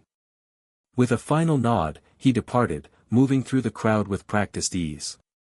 Daphne rolled her eyes slightly at her father's formality. He means well, she said, falling into step beside Harry as they moved toward the train. He's just been rehearsing for this moment his entire life. Haven't we all? Harry asked dryly. Daphne smiled, a genuine expression that softened her normally composed features. Some more consciously than others. As they boarded, Harry felt the weight of eyes following him. The crowd's usual chatter seemed to dim as he passed, curious gazes tracking his movement. Word had spread, despite the ministry's attempts at controlling the narrative. Students and parents alike recognized that something had changed about the boy who lived. The goblin guards led them to the reserved compartment at the rear of the train. Inside, Harry was surprised to find not emptiness but a small welcoming committee, Ron, Hermione, and unexpectedly, Neville Longbottom. There he is. Ron exclaimed, jumping to his feet. Was beginning to think you weren't coming, mate. Hermione launched herself at Harry, wrapping him in a fierce hug. We've been so worried. Your letters were helpful but not nearly detailed enough. Diplomatic correspondence rarely is, Daphne commented dryly from the doorway. Ron's expression immediately soured. What's she doing here? Daphne's been helping me, Harry said, extricating himself from Hermione's embrace. I wouldn't have survived the last 2 weeks without her guidance. It's my family's duty, Daphne replied, though Harry caught the slight flush of pleasure at his acknowledgement. The goblin guards inspected the compartment thoroughly before stationing themselves outside. We will patrol the corridor, one informed Harry. Signal if you require assistance. After they departed, Harry slid the door closed and cast a privacy charm, one of the many practical spells Cyrus had insisted he master. The magic flowed from him with remarkable ease, settling over the compartment like an invisible curtain. Blimey, Ron breathed. Since when can you do non-verbal casting? It's part of the changes, Harry explained, taking a seat. Magic works differently for me now. The sovereign magic enhances natural ability, Daphne added, settling gracefully beside Harry. Spells that align with protection and authority come particularly easily. Hermione's eyes gleamed with intellectual curiosity. I've been researching ever since your first letter. The historical accounts are fragmentary, but they all agree that the sovereign's magic operates on fundamentally different principles than ordinary wizardry. Like royalty having the divine right to rule, in Muggle history, Neville spoke up unexpectedly. Except in magical terms, it's real. Harry turned to him, surprised. You know about this, Neville? The round-faced boy flushed but met Harry's gaze steadily. Gran told me everything when the news broke. House Longbottom has served the royal line for 16 generations. We were sworn knights of the realm before. He faltered. Before everything fell apart. That's why I asked him to join us, Hermione explained. When I started researching, I found references to the Longbottoms as royal protectors. I thought he might know something. House Longbottom remained loyal even after the last sovereign's death, Daphne confirmed, giving Neville an appraising look. Though they chose a different path than my family. Less visible preservation, more direct action. Gran says our family magic responds to the true sovereign, Neville said quietly. That we'd know our liege lord by the way our magic recognizes theirs.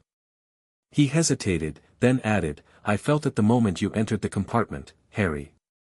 Something in me acknowledged you.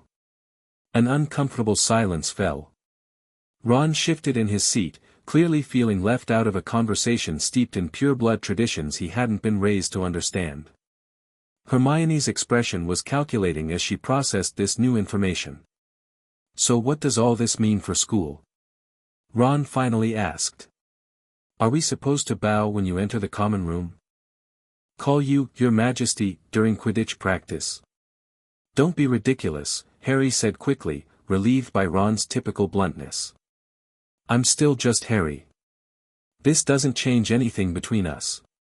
But even as he said it, Harry knew it wasn't entirely true. Everything had changed. The magic thrumming beneath his skin, the weight of the signet ring concealed by a disillusionment charm, the ancestral memories that surfaced in dreams and quiet moments, all had transformed him in ways his friends couldn't fully comprehend. Your status will affect how others treat you, Daphne pointed out. Particularly those from ancient houses who understand the implications. Maintaining the fiction of normalcy will become increasingly difficult. We'll manage, Harry said firmly. One day at a time. The train lurched into motion, pulling away from the platform with a shrill whistle. As London slipped away outside the windows, Harry felt a peculiar sensation, a stretching awareness, as if his magic were somehow connected to the land itself, noting each mile that passed. You can feel it, can't you? Neville asked softly. The connection to Britain's soil. Harry nodded, surprised by Neville's perception. It's like, roots extending from me into the ground. The farther we go, the more I sense. The sovereign's bond with the realm, Daphne explained. It will strengthen as we approach Hogwarts. The castle stands at the intersection of 7 major ley lines, a nexus of magical power second only to Avalon itself. Avalon. Hermione leaned forward eagerly. The mythical island. It's real. As real as Hogwarts, Daphne confirmed. Though hidden more thoroughly and bound to the sovereign's bloodline. Only the ruling monarch can find it, or grant others access. Ron whistled low. Secret magical islands, ancient powers. And I thought having a pet rat for 3 years was exciting. The casual reference sent an unexpected jolt through Harry. For a moment, disconnected fragments of ancestral memory surged forward: betrayal, a rat scurrying through shadow, blood spilled under moonlight. Then it passed, leaving only a vague uneasiness. "Are you all right?"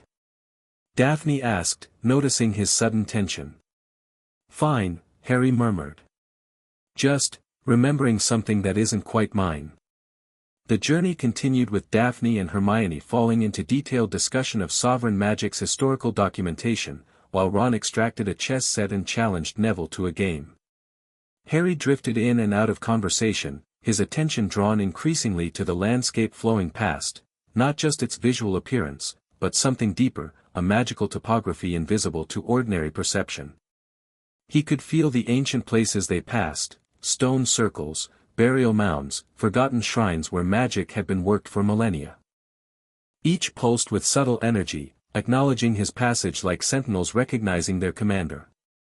Sometime in the early afternoon, the compartment door slid open despite the privacy charm. Draco Malfoy stood framed in the doorway, flanked as usual by Crabbe and Goyle. His pointed features bore the familiar sneer, though Harry detected something new in his grey eyes: calculation, perhaps, or uncertainty. Well, Draco drawled. "If it isn't King Potter and his court of misfits." Ron half rose, fists clenched, but Harry held up a hand, stopping him. The sovereign magic stirred, responding to the challenge in Malfoy's tone. "Heir Malfoy," Harry acknowledged formally, using the proper address Daphne had taught him. "I don't recall inviting you to enter." Draco blinked, momentarily thrown by the formal response. He recovered quickly. "The whole train's talking about your delusions of grandeur, Potter. My father says it's all a desperate bid for attention, typical of someone with no proper wizarding upbringing." "And yet," Daphne interjected coldly, "the Greengrass, Longbottom, and Bones families have all acknowledged His Highness's claim. Ancient houses with unbroken lineages stretching back to before the Norman conquest." "Greengrass," Draco spat. "Your family's always been obsessed with dusty traditions and forgotten rituals. Doesn't make them real." Harry stood slowly, feeling the magic rise within him. Not anger, something clearer, more purposeful. Authority. "You're questioning the validity of my bloodline, Heir Malfoy," he said, his voice resonant with power. "That's a serious accusation among those who value heritage as highly as your family claims to." The compartment seemed to darken slightly, though no clouds passed outside. Draco took an involuntary step back, his pale face growing paler. "I'm simply stating facts," he said, but his voice lacked conviction. "No," Harry replied. "You're repeating your father's opinions. There's a difference." He moved forward until he stood directly before Draco. Something had changed in the magical atmosphere, a pressure building, like the air before a thunderstorm. Even Ron and Hermione, unfamiliar with pureblood protocols, sensed it, watching in silent fascination. "House Malfoy is young by British standards," Harry continued, drawing on knowledge that wasn't rightfully his but flowed naturally nonetheless. 5 centuries in this country, descended from French magical nobility who fled during the 100 Years' War. Respectable, certainly. Wealthy, undoubtedly. But hardly in a position to question bloodlines that predate your family's arrival by a millennium. Draco's eyes widened. This wasn't the Harry Potter he knew, not the impulsive Gryffindor who responded to provocation with heated words or hasty spellwork. This was someone else entirely, someone who wielded words with the same deadly precision Lucius Malfoy employed. "I meant no offense," Draco managed, the closest to an apology Harry had ever heard from him. "Intentions and actions often diverge," Harry replied.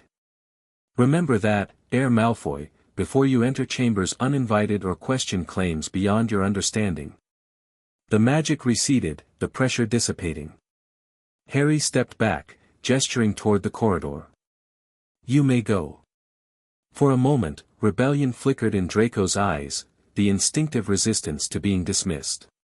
Then, remarkably, he inclined his head in a motion not quite a bow but more than a nod.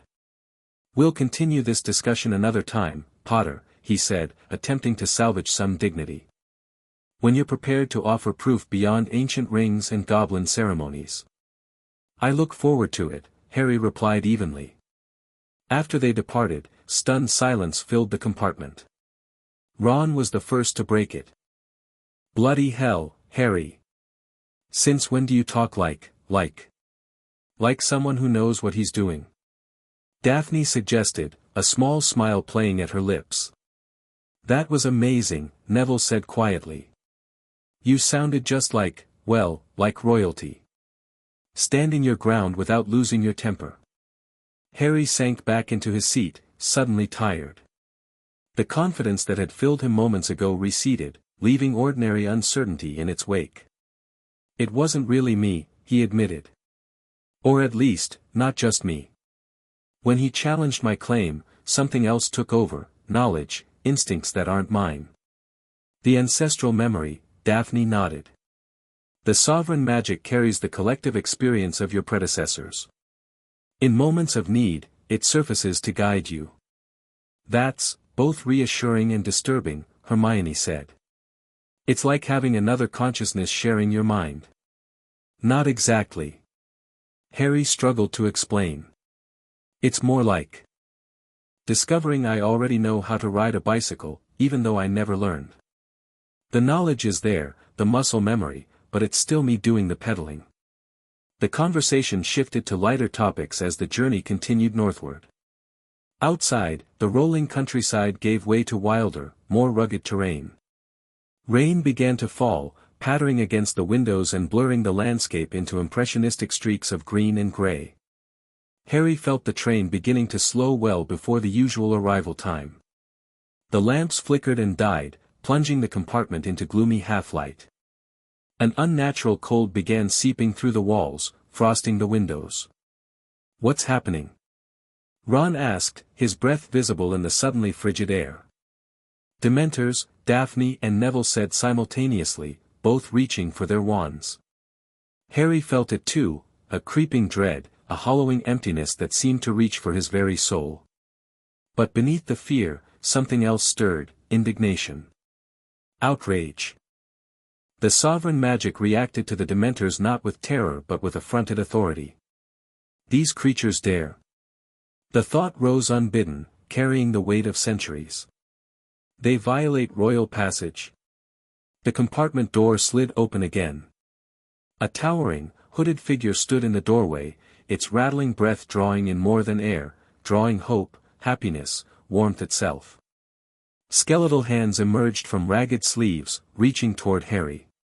He should have collapsed.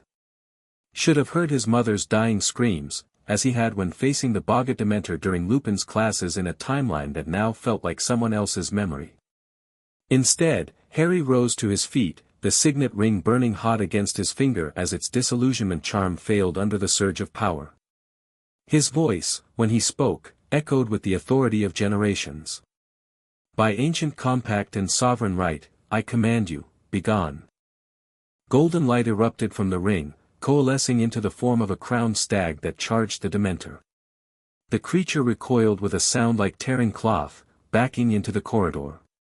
Harry followed, stepping past his stunned friends into the passage where half a dozen more Dementors glided. The cold intensified, but Harry barely felt it. The magic burned too hot within him, a righteous fire that recognized these creatures as oath-breakers, violators of the ancient covenant between the crown and magical beings. "You were bound to serve as guardians, not tormentors," Harry declared, his voice carrying throughout the train. Students peered fearfully from compartments, watching the confrontation with disbelief. "You were granted sanctuary in exchange for fealty. You have broken faith with the crown." The golden stag circled Harry protectively, its antlers lowered toward the Dementors. The creatures hesitated, their hooded faces turning toward each other as if in silent communication. Then, incredibly, the lead Dementor sank downward in what could only be described as a bow. The others followed, one by one, floating figures of despair genuflecting before the boy in the train corridor. "Return to your assigned bounds," Harry commanded. "Trouble my subjects no further. When I call, you will answer, as sworn in the days of Arthur." The Dementors rose, backing away down the corridor before turning to glide through the walls of the train, vanishing into the storm outside. The unnatural cold receded, warmth and light returning. Harry stood alone in the corridor, the golden stag fading beside him as the immediate need for protection passed. Dozens of wide eyes stared from compartments up and down the train. Then, hesitantly, a door slid open further down the corridor. A tall man with shabby robes and prematurely gray hair stepped out. "That," said Remus Lupin hoarsely, "was not a Patronus charm." Harry met the man's amber gaze, recognition flickering.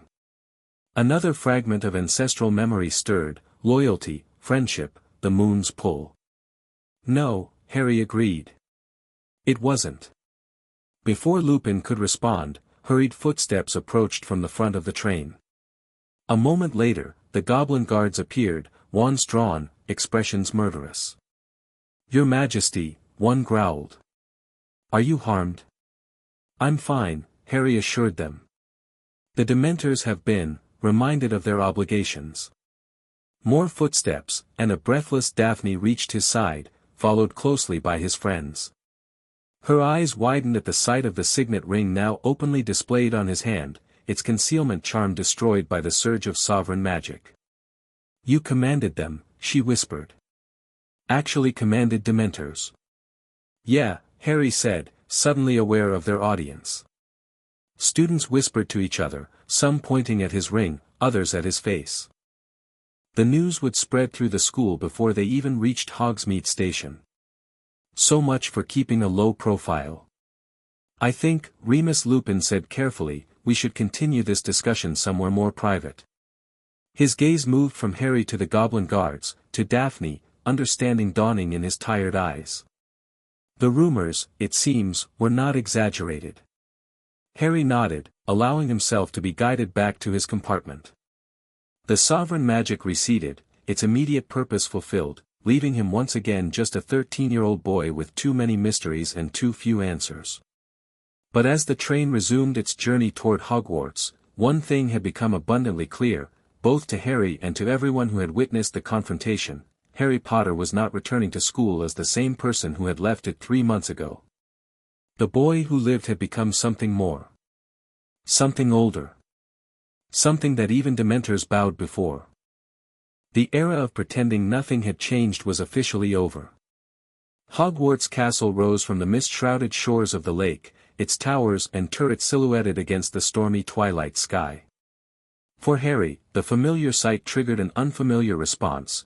The sovereign magic stirred, recognizing the ancient stronghold not just as a school but as something more significant, a seat of power, a nexus of ley lines, a fortress built upon foundations older than recorded history. "Mine," whispered the ancestral voice within him.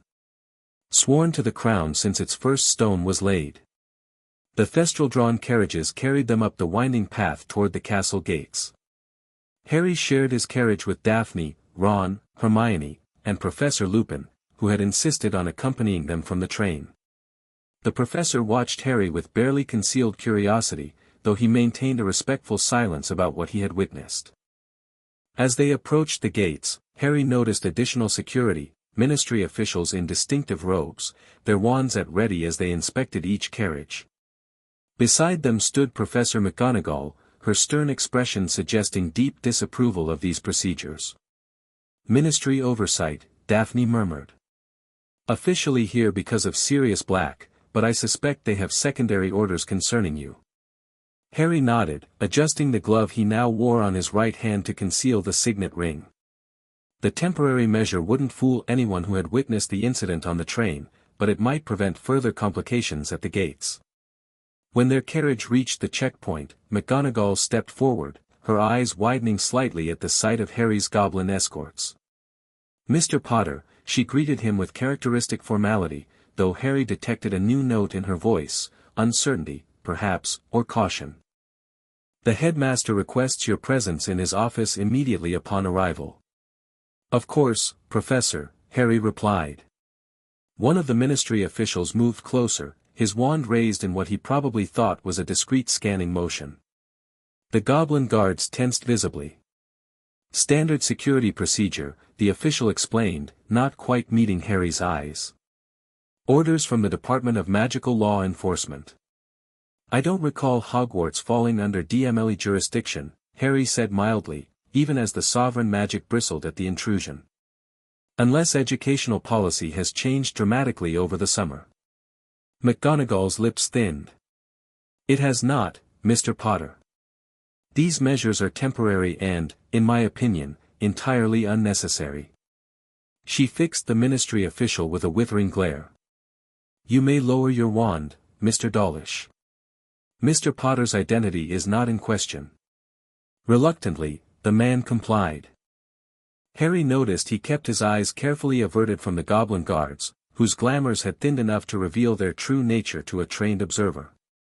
The carriage proceeded through the gates and up to the castle's main entrance. Instead of joining the stream of students heading for the Great Hall, McGonagall led Harry and his companions toward the headmaster's tower.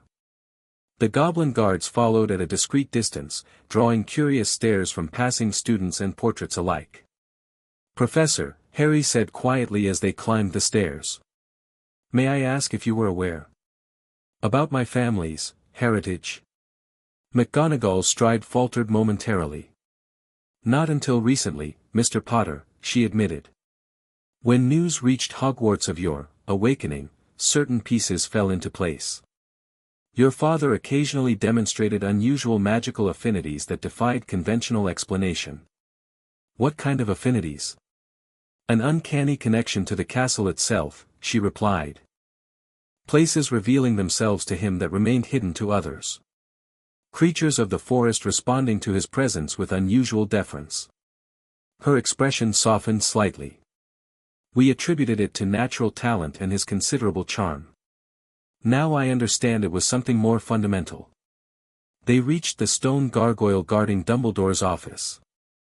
Fizzing whiz-bees, McGonagall pronounced, and the statue leapt aside, revealing the spiral staircase beyond. Professor Dumbledore is expecting you, she said. I must return to oversee the sorting. Your escorts may wait here. The goblin guards looked to Harry for confirmation. He nodded. Thank you for your service. I'm safe within the headmaster's office.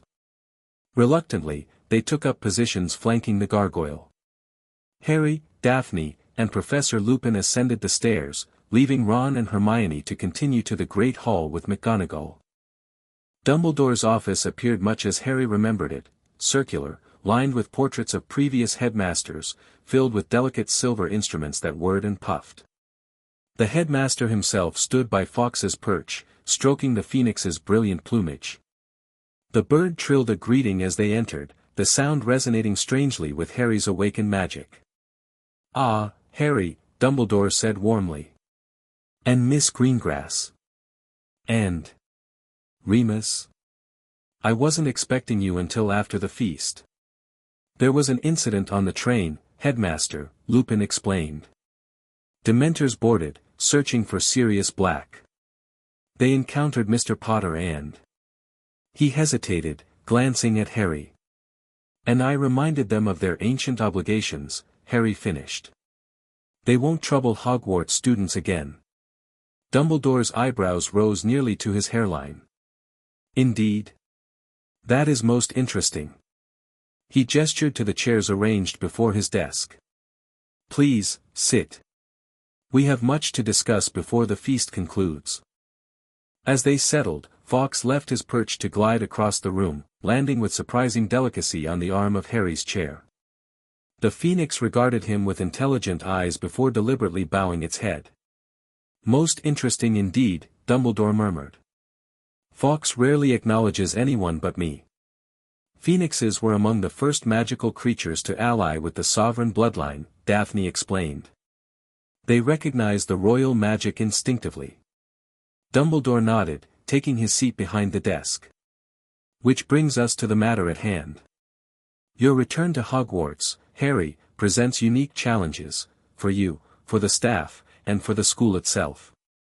Because of who I am now, Harry said. Because of who you have always been, Dumbledore corrected gently, but now must learn to become. He steepled his fingers. The Ministry has insisted on certain oversight measures during your attendance this year. Ostensibly due to the threat posed by Sirius Black, but we all recognize the secondary motivation. They want to monitor me, Harry concluded. Make sure I don't start raising an army or declaring independence. A twinkle appeared in Dumbledore's blue eyes. Succinctly put, yes. I have managed to limit their direct interference to additional security personnel stationed in Hogsmeade, but they will be watching closely for any sign that your status might disrupt the established order. And will it? Lupin asked quietly. Disrupt the established order. Dumbledore considered the question seriously. History suggests that the re-emergence of sovereign magic heralds significant change, Professor Lupin. Whether that change proves disruptive or constructive depends largely on how it is managed. He turned back to Harry. Which is why your education, both standard and specialized, remains paramount. Miss Greengrass will continue her role as my instructor in sovereign matters, Harry said. It wasn't a question. Yes, Dumbledore agreed. I have arranged a private study room adjacent to the library where you may meet regularly. Professor McGonagall has adjusted your schedules to align certain free periods. And my goblin guards may remain in Hogsmeade, as agreed, but cannot reside within the castle itself. Hogwarts bylaws are quite specific about non-human security forces. Seeing Harry's frown, he added, a compromise, Harry. The Ministry pushed for their complete removal from the area. Harry nodded reluctantly. I understand. Now, Dumbledore continued, regarding your daily routine. While I appreciate your desire for normalcy, certain accommodations may prove necessary as your sovereign magic continues to develop. Professor Lupin has agreed to provide additional defensive training, given his expertise in protective magic. Lupin straightened in his chair. I'm honored to assist, though I admit my knowledge of royal magic is limited to academic study. That's where I come in, Daphne said. My family's grimoires contain training regimens specifically designed for awakening sovereigns. With your permission, Headmaster, I'd like to incorporate these into Harry's education. A collaborative approach, Dumbledore nodded approvingly. Most wise, Miss Greengrass. He turned to Harry. There is one other matter we must address before you join your classmates. The incident with the Dementors on the train has already generated considerable discussion. By morning, the entire school will know of your changed status. So much for keeping a low profile, Harry muttered. Indeed. Which leaves us with a choice, attempt to minimize your distinction through denial, or acknowledge it openly on our own terms. Harry considered this. The sovereign magic, growing more integrated with his own consciousness by the day, pushed for acknowledgement. Secrecy might provide temporary comfort but would ultimately create more complications. I won't hide what I am, he decided. But I won't flaunt it either. I'm still a student here. That comes first. A measured approach, Dumbledore approved. In practical terms, I suggest a brief announcement at breakfast tomorrow, nothing elaborate, simply confirming that you have experienced a magical awakening related to your family heritage, and requesting that your fellow students respect your privacy as you adjust. That seems reasonable, Harry agreed. Dumbledore's expression grew more serious. There is one final matter, Harry, of a more delicate nature. It concerns Sirius Black. Harry tensed. During his 2 weeks at Gringotts and the Greengrass estate, he had deliberately postponed making a decision about Black's request for a meeting. The evidence Ragnarok had presented suggesting Black's possible innocence was compelling but inconclusive. The risk seemed too great, especially with his sovereign magic still stabilizing. We've received intelligence that Black has been sighted in the countryside near Hogsmeade, Dumbledore continued. The Ministry believes he is targeting you, though their reasoning remains, suspect. What do you believe, Headmaster? Harry asked directly. Dumbledore sighed. I believe that 12 years in Azkaban changes a man, Harry. What Sirius Black wants now, revenge, redemption, or something else entirely, I cannot say with certainty. But I do know this, he was never given a trial, never questioned under Veritaserum, never afforded the basic rights of magical justice. Beside Harry, Lupin had gone very still, his face a careful mask. You knew him, Harry said, turning to the professor. You were friends with my father, which means you were friends with Black. Lupin looked startled. How did you? The ancestral memory, Harry explained. Sometimes it surfaces as fragments, impressions. When I saw you on the train, I felt recognition. Loyalty. The moon's pull. Understanding dawned in Lupin's tired eyes. James always said the Potter family magic had unusual properties. We never imagined. He collected himself. Yes, Sirius was our friend, my friend, for many years. His betrayal seemed incomprehensible, yet the evidence. What would you do, if you were me? Harry asked. Would you meet with him? Lupin hesitated, clearly torn. The rational part of me says no, it's too dangerous, too uncertain. But another part. He shook his head. If there's even a chance he's innocent, or that he has information vital to your heritage. The decision must be yours, Harry, Dumbledore said gently. But know this, whatever you choose, you will not face it alone. Harry nodded, grateful for the assurance even as the weight of responsibility settled more firmly on his shoulders. The sovereign magic stirred, offering not answers but clarity, a reminder that kings were defined not by perfect choices but by thoughtful ones. I'll consider it, he said finally. But for now, I'd like to join my friends for what's left of the feast. Try to salvage at least one normal start-of-term tradition. Dumbledore smiled. A most excellent priority, Harry. After all, even sovereigns need pudding. The great hall buzzed with conversation as Harry entered, flanked by Daphne and Professor Lupin. The ceiling reflected the storm outside, flashes of lightning illuminating the enchanted sky above the floating candles. All 4 house tables were filled with students enjoying the welcome feast, though the usual festive atmosphere was tempered by an undercurrent of tension. Conversations faltered as Harry made his way toward the Gryffindor table. Whispers followed in his wake, students craning their necks for a glimpse of the signet ring partially visible beneath his glove. At the head table, the staff watched his progress with varying expressions, concern from McGonagall, calculation from Snape, open curiosity from the other professors. Ron and Hermione had saved him a seat, moving apart to make room as he approached. Daphne hesitated at the edge of the table, clearly uncomfortable entering Gryffindor territory. Join us, Harry said, loud enough for nearby students to hear. You're my advisor. Your place is at my side. Murmurs rippled through the hall at this declaration. Daphne raised an eyebrow but followed him to the table, taking the seat across from him with regal composure. The Gryffindors nearby shifted uneasily, eyeing the Slytherin girl with suspicion. Making a statement, Harry? Hermione murmured as he sat. Several, actually, he replied quietly. Integration over segregation. Loyalty over house politics. And a reminder that my position transcends Hogwarts divisions. Ron stared at him. Blimey, you really do sound different. It comes and goes, Harry admitted, helping himself to treacle tart.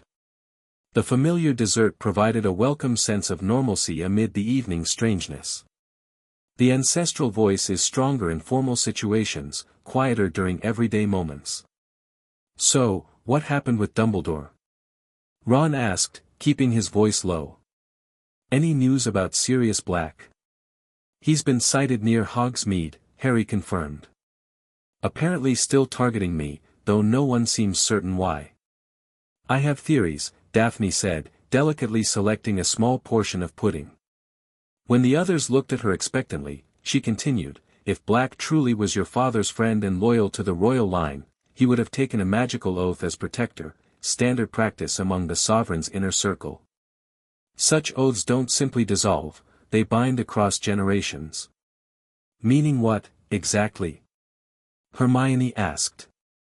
Meaning he physically couldn't have betrayed the Potter family without his magic turning against him, Daphne explained. The Protector's Oath is among the most powerful in ancient magic, breaking it results in loss of magic at minimum, death at worst. Harry frowned. But everyone says he did betray them. That he was their secret keeper. Everyone says what the Ministry told them to say, Daphne countered. The same Ministry that denied the existence of sovereign magic for centuries. Before Harry could respond, Dumbledore rose from the head table, signaling for attention. The hall gradually fell silent as all eyes turned toward the headmaster. Now that we have all been fed and watered, he began, his voice carrying effortlessly, I have a few start-of-term announcements. First, as you may have noticed, Hogwarts is hosting some additional security measures this year due to circumstances beyond our control. He gestured toward the Dementor station beyond the castle walls, visible through the windows as dark shadows against the stormy night. The Dementors of Azkaban are here at the Ministry's insistence to protect against the perceived threat of Sirius Black. However, I must emphasize that they will remain outside the castle grounds following diplomatic negotiations. Several students glanced toward Harry, connecting this statement to the incident on the train. Second, Dumbledore continued, I am pleased to welcome 2 new teachers to our ranks this year. Professor Lupin, who has kindly consented to fill the post of defense against the dark arts teacher. Scattered applause greeted this announcement, though Harry noticed Snape's expression darken as he glared at Lupin with undisguised loathing. As to our second appointment, Dumbledore said, I am sorry to tell you that Professor Kettleburn, our care of magical creatures teacher, retired at the end of last year to enjoy more time with his remaining limbs. However, I am delighted to announce that his place will be filled by none other than our own Rubeus Hagrid. This news generated much louder applause, particularly from the Gryffindor table. Harry clapped enthusiastically, genuinely pleased for his friend despite the evening's complexities. Finally, Dumbledore said, his tone shifting subtly, I must address a matter that has already generated considerable speculation. As some of you may have witnessed on the train today, Mr. Harry Potter has experienced a significant magical awakening over the summer, one connected to ancient bloodlines and hereditary magic that predates Hogwarts itself. The hall went completely silent. Every eye turned toward Harry, who maintained a carefully neutral expression despite the uncomfortable scrutiny. While the full implications of this awakening are still being explored, Dumbledore continued, I ask that you respect Mr. Potter's privacy and treat him with the same courtesy you would extend to any fellow student. Hogwarts has always adapted to extraordinary circumstances, and we shall do so again with our customary resilience and good humor. With that diplomatic understatement, Dumbledore concluded the announcements and dismissed the students to their dormitories. As benches scraped and conversations erupted, Harry remained seated, allowing the initial rush to subside before making his way through the crowded hall. That went better than expected, Daphne commented, keeping pace beside him. Dumbledore managed to acknowledge your status without explicitly confirming or denying its significance. Political flexibility, Harry agreed. Keeping options open while the situation develops. They reached the entrance hall, where students were dividing toward their respective dormitories. Daphne paused at the staircase leading to the dungeons. We'll begin proper training tomorrow afternoon, she said. The study room Dumbledore mentioned should provide adequate privacy for the preliminary exercises. Harry nodded. Thank you, Daphne. For everything. A hint of color touched her cheeks. I serve the crown, Your Highness. The formal phrase was softened by the genuine warmth in her voice. Sleep well. The sovereign magic often manifests strongly in dreams during the early awakening phase.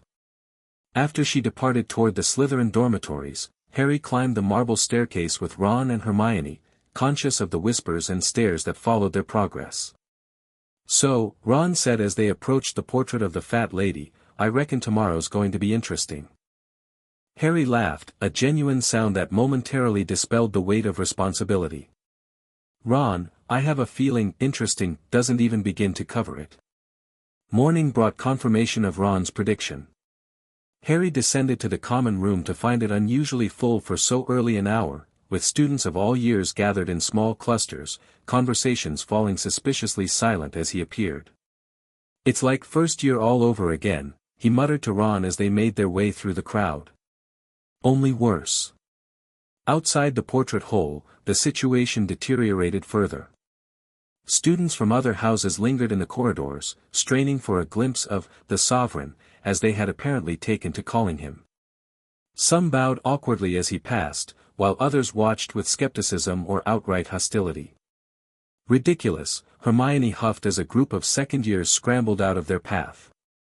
"You'd think they'd never seen royalty before." To be fair, Ron pointed out, most of them haven't. Magical or otherwise. The Great Hall presented another gauntlet of stares and whispers. Harry had just settled at the Gryffindor table when a disturbance at the entrance drew all eyes. Draco Malfoy had arrived with his usual entourage, but instead of heading directly to the Slytherin table, he made a beeline for Harry. The hall quieted, anticipating confrontation. Harry continued buttering his toast, though his senses heightened, the sovereign magic stirring in response to potential challenge. "Potter," Draco announced, stopping directly across the table. "House Malfoy requests formal audience to discuss recent developments." The ritualistic phrasing surprised Harry. He set down his knife, regarding Draco with new interest. "An audience implies supplication, Heir Malfoy. Is that your intention?" Draco's pale cheeks flushed slightly, but he maintained his composure. "Clarification, rather.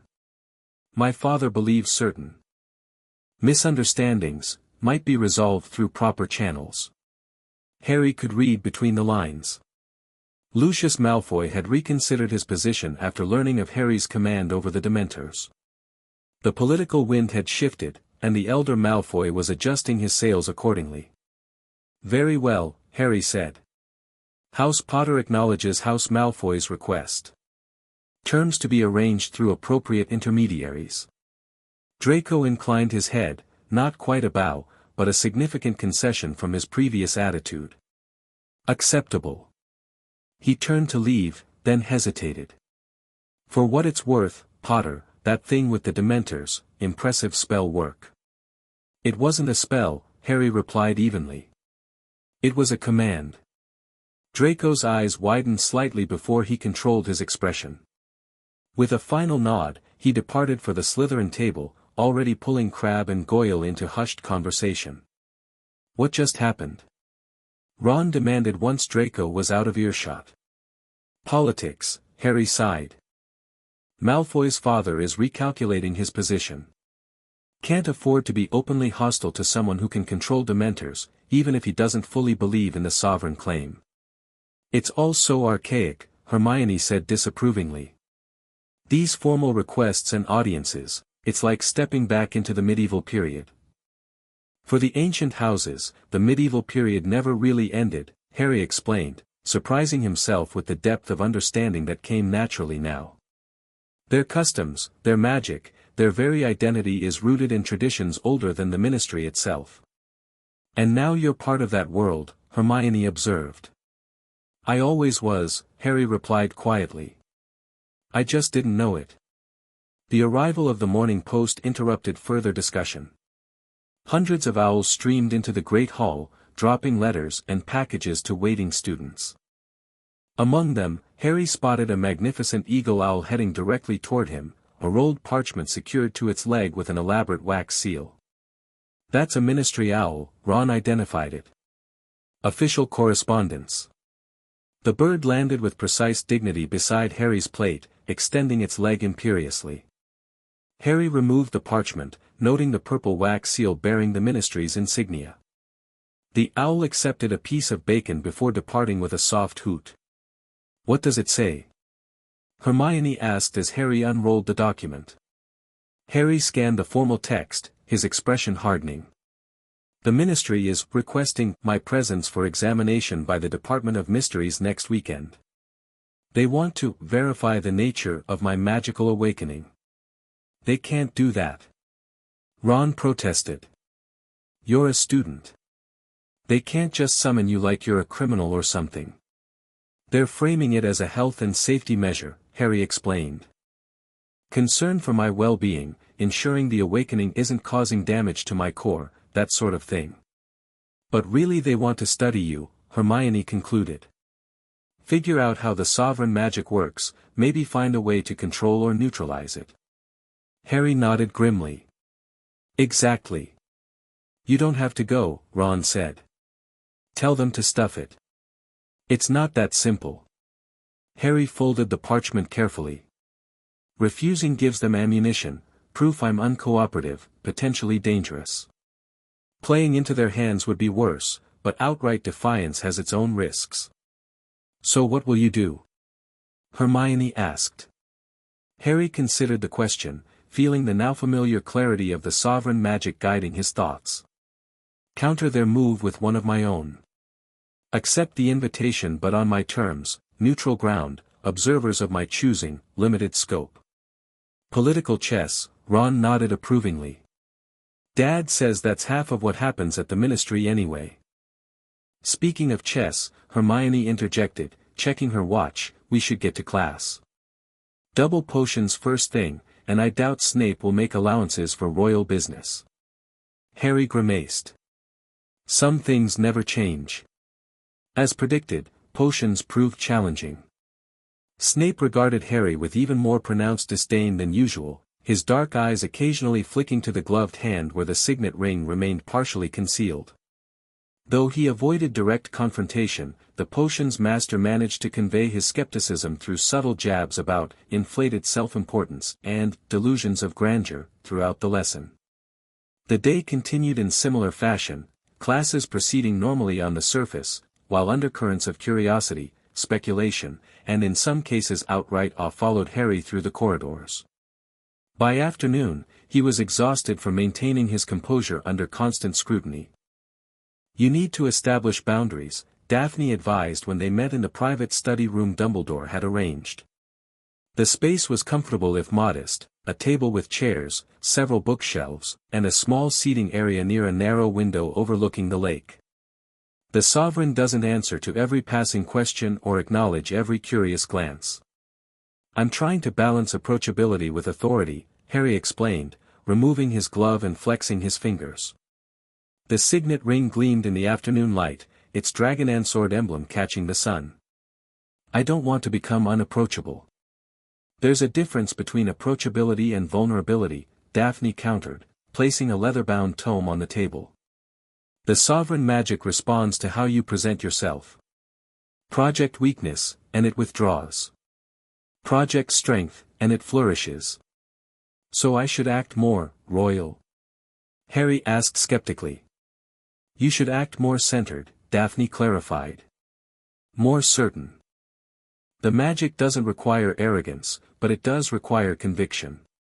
She opened the book to a marked page, revealing intricate diagrams of magical flows and ley lines. Today we'll begin with grounding exercises. The sovereign's connection to the land isn't just metaphorical, it's a tangible magical bond that you can access consciously. Harry spent the next hour learning to sense and direct the subtle currents of magic flowing through Hogwarts.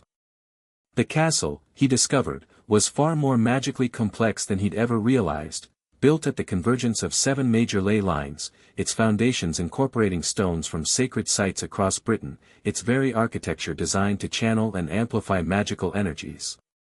The founders didn't choose this location by accident, Daphne explained as Harry traced the flow of a particularly powerful current. Hogwarts was always intended as more than a school. It's a fortress, a repository of magical knowledge, and, perhaps most importantly, a seat of sovereign power. What do you mean? Harry asked, intrigued. The founders served the crown, Daphne replied. Few remember this now, but Hogwarts was established with royal blessing and protection. The castle recognizes the sovereign magic because it was designed to respond to it. Harry considered this new information, connecting it to his experiences since arriving. That explains why I feel so connected to the place. More than before, I mean. Exactly.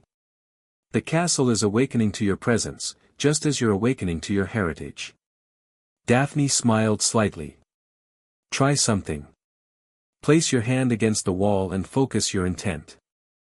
Ask the castle to show you something hidden. Curious, Harry approached the nearest wall, placing his palm flat against the cool stone. The signet ring warmed against his skin as he concentrated, sending his awareness into the ancient masonry. Show me your secrets, he thought, directing the request through the sovereign magic. For a moment, nothing happened. Then, slowly, the stone beneath his hand began to shift, realigning itself to form a small alcove where none had existed before.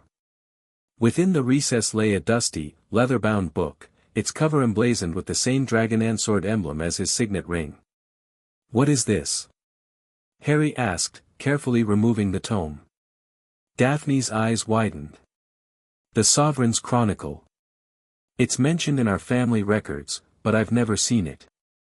A book that records the deeds and decisions of each magical monarch, written in their own hand. Harry opened the book reverently. The pages were yellowed with age, covered in different handwritings, some flowing and elegant, others cramped and hurried. Names he half recognized from his ancestral memories headed each section: Arthur, Guinevere, Lancelot, Gawain, and dozens more spanning centuries. The final entry, dated 1625, was written in a feminine hand. Queen Maeve's account ended mid-sentence, as if she had been interrupted and never returned to complete her thought. And after that, blank pages. Waiting. The chronicle finds the sovereign, Daphne whispered. Not the other way around. It's considered one of the confirmations of legitimate rule. Harry ran his fingers over the empty pages, feeling their anticipation. Am I supposed to write in it? When you're ready, Daphne replied. When you have something to chronicle. Their session concluded shortly thereafter, with Daphne promising to research the chronicle further before their next meeting. As Harry left the study room, chronicle tucked safely in his bag, he found Professor Lupin waiting in the corridor outside. Harry, Lupin greeted him with a wan smile. I hope I'm not interrupting. I thought we might begin those additional sessions Dumbledore mentioned. Of course, Professor, Harry agreed, following Lupin to his office on the third floor. Unlike most staff offices at Hogwarts, Lupin's space reflected little of its occupant's personality. The furnishings were standard, the decorations minimal. Only a tank containing a small water creature in the corner and several advanced defense texts on the shelves hinted at Lupin's specialization. Please, sit, Lupin invited, indicating a chair before his desk. Tea. Yes, thank you. Lupin busied himself with a kettle, his movements precise and economical. As he worked, Harry studied him more closely, noting the premature lines around his eyes, the gray threading his light brown hair, the careful way he handled delicate objects, as if constantly aware of his own strength. You knew my father well, Harry said, not a question but a statement. Lupin paused momentarily before resuming his tea preparation. Yes. James was one of my dearest friends. We met on the Hogwarts Express our first year. He, Sirius Black, Peter Pettigrew, and I, became inseparable almost immediately. The Marauders, Harry said, another fragment of ancestral memory surfacing. Lupin nearly dropped the teacup he was holding. How did you? He collected himself. Yes, that's what we called ourselves. Not many people knew that nickname. The sovereign magic carries memories, Harry explained. Not complete or linear, but fragments, emotions, impressions, significant moments. When I first saw you on the train, I felt recognition. Loyalty. And something about the moon.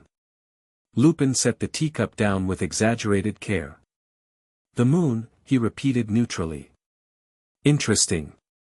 Harry sensed the man's discomfort but pressed on. "Professor, what can you tell me about my father's relationship with Sirius Black?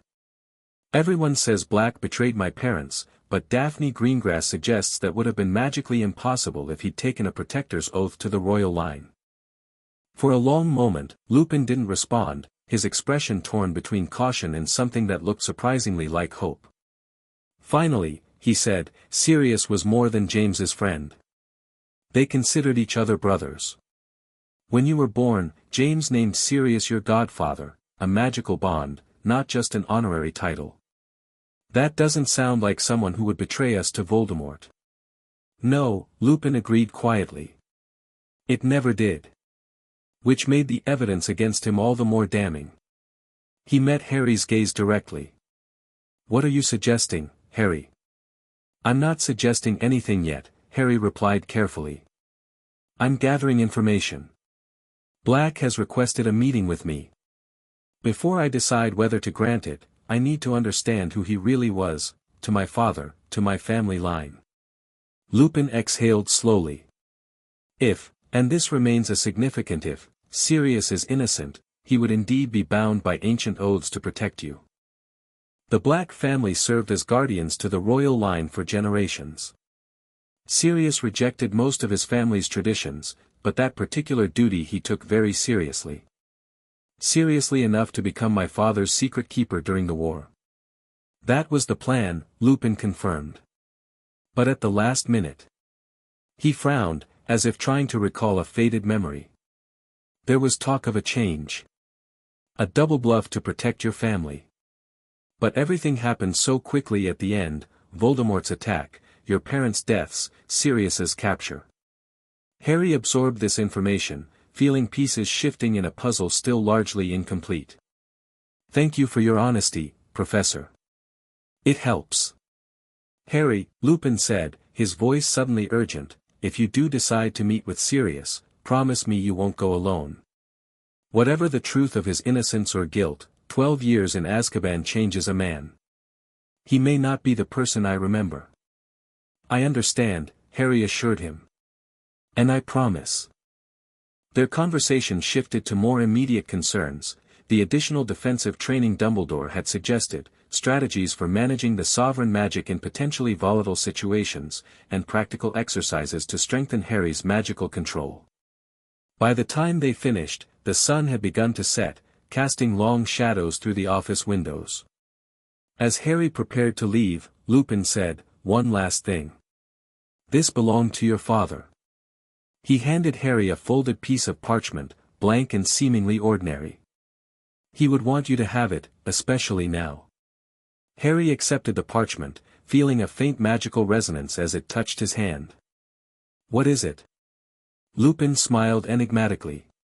"A tool for a curious mind. To activate it, tap it with your wand and say, 'I solemnly swear that I am up to no good.' To clear it afterward, mischief managed." Intrigued, Harry followed the instructions. As the words left his lips, ink bloomed across the parchment, forming intricate lines and labels, a map of Hogwarts, showing every corridor, classroom, and secret passage. More incredibly, tiny labeled dots moved throughout the castle, representing every person within its walls. The Marauder's map, Harry breathed, ancestral memory providing the name before he even read the ornate title. Created by 4 students who thought they knew all of Hogwarts' secrets, Lupin confirmed. "Your father would be pleased to know its magic recognizes his son." Harry studied the map with wonder, noting how certain passages glowed with a faint golden light visible only to his eyes, the sovereign magic recognizing royal paths, he realized, routes reserved for the monarch's use. "This is incredible," he said. "Thank you." "Use it wisely," Lupin advised. "And perhaps, selectively. Not all of Hogwarts' secrets are meant for general knowledge." Harry nodded, understanding the implicit caution. With a tap of his wand and a murmured, "Mischief managed," he cleared the map and tucked it carefully into his robes. Back in Gryffindor Tower, he found the common room unusually subdued. Students glanced up as he entered, their expressions guarded. Near the fireplace, Ron sat with Hermione, engaged in hushed conversation that ceased abruptly at Harry's approach. "What's happened?" Harry asked, immediately sensing trouble. Ron and Hermione exchanged glances before Hermione handed him the evening edition of the Daily Prophet. The front page bore a headline that made his stomach clench: "Ministry questions Potter's stability. Mental examination ordered." The article beneath detailed growing concerns within the Department of Magical Law Enforcement about Harry's increasingly erratic magical manifestations, citing the incident with the Dementors as evidence of dangerous instability requiring immediate intervention. "They're trying to discredit you," Hermione said quietly. "Make it seem like you're mentally unstable rather than genuinely connected to ancient magic." "Standard Ministry playbook," Ron added grimly. "Dad says they did the same thing to Dumbledore whenever he challenged them too directly, questioned his sanity instead of addressing his arguments." Harry scanned the rest of the article, noting the anonymous sources suggesting his magical awakening might be connected to trauma-induced delusions, or even dark influence stemming from his encounter with you-know-who as an infant. The sovereign magic stirred within him, not with anger but with something clearer and colder: resolve. This wasn't just an attack on his credibility, it was an attempt to undermine the very foundation of sovereign authority before it could fully re-establish itself. "They've made their move," he said calmly, folding the newspaper. "Now I'll make mine." "What are you going to do?" Hermione asked. Harry smiled, an expression that held little warmth but considerable determination. "Exactly what they fear most. Embrace my heritage publicly, where they can't control the narrative." "How?" Ron pressed. "The next Hogsmeade weekend," Harry replied. "The perfect opportunity to meet not just with ancient house representatives, but with magical creatures, ordinary citizens, even the press. Let people see for themselves what the sovereign magic truly represents." "The Ministry will try to stop you," Hermione warned. "I'm counting on it," Harry said. "Their response will reveal more about their true intentions than any amount of negotiation." The conversation continued late into the evening, plans forming and strategies developing. When Harry finally retired to his four-poster bed, he drew the Marauder's map from his robes once more, activating it with the now familiar phrase. The castle lay spread before him in ink and parchment, hundreds of tiny dots moving through its corridors and chambers. His eyes tracked automatically to the headmaster's office, where Dumbledore's dot remained stationary, presumably at his desk. Elsewhere, prefects patrolled corridors, Filch prowled the trophy room, and scattered insomniacs moved restlessly through common rooms. On the edge of the map, just within the boundaries of the Forbidden Forest, a dot appeared and disappeared intermittently, as if the map's magic struggled to track its movement. The label beside it read clearly, "Sirius Black."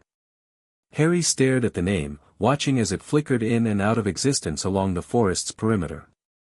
The sovereign magic stirred within him, not with warning but with recognition, a sense of connection to this man who had once sworn to protect his bloodline. Decision crystallized within him. He would meet with Black, hear what he had to say. The risk was significant, but the potential answers, about his parents, his heritage, the true nature of that Halloween night, were too valuable to ignore. With a whispered, mischief managed, Harry cleared the map and settled back against his pillows. Tomorrow would bring new challenges, new confrontations with ministry officials and skeptical professors. But for the first time since his awakening, he felt truly certain of his path forward. The sovereign did not hide from conflict or controversy. He faced it directly, with clear eyes and steady resolve. And Harry Potter, heir to a magical legacy older than Hogwarts itself, intended to do exactly that. The Ministry's attempts to control the narrative accelerated over the following days. Official statements emphasized the concerning nature of Harry's condition, while educational decrees limited his access to Hogsmeade and restricted direct communication with the press. Aurors established a visible presence in the village, ostensibly for security but clearly meant to monitor Harry's movements and interactions. Rather than fighting these restrictions directly, Harry adapted. When the Ministry blocked conventional channels, he found ancient ones they'd forgotten existed, Royal paths through the forbidden forest that bypass standard boundaries, communication methods using creatures loyal to the sovereign bloodline, traditional protocols that ancient houses still honored despite ministry disapproval. On Wednesday evening, a week after the term began, Harry finally arranged his meeting with Sirius Black. The location was a forgotten chamber deep beneath Hogwarts, accessible only through a passage revealed by the Marauder's map, a royal path that recognized the signet ring's magic. Harry brought only his most trusted allies, Ron and Hermione for their unwavering loyalty, Daphne for her knowledge of royal protocols, and Professor Lupin for his connection to both Harry's father and Black himself. "This is mental," Ron muttered as they descended a narrow spiral staircase illuminated only by the light from their wands. Meeting a convicted murderer in a secret dungeon. If Mum knew. Sirius Black never received a trial, let alone a conviction, Daphne reminded him. And this isn't a dungeon. It's a royal audience chamber, specifically designed for the sovereign to meet sensitive contacts away from public scrutiny. The chamber, when they reached it, confirmed Daphne's description. Though centuries of neglect had left it dusty and cobwebbed, its original grandeur remained evident, a circular space with a domed ceiling, walls lined with faded tapestries depicting ancient magical battles, and at its center, a round table of polished stone inscribed with runes along its edge. The council chamber, Lupin identified it with visible awe. "I've read accounts, but never imagined. The founders used this room to meet with magical sovereigns away from student observation." Harry approached the stone table, drawn by an instinctive familiarity. As his signet ring touched the surface, the runes illuminated with soft golden light, and dust vanished from every surface as if swept away by invisible hands. Torches ignited along the walls, bathing the chamber in warm light. "The castle recognizes its sovereign," Daphne murmured. A sound from the far side of the chamber drew their attention, a section of wall sliding open to reveal another stairway, darker and narrower than the one they descended.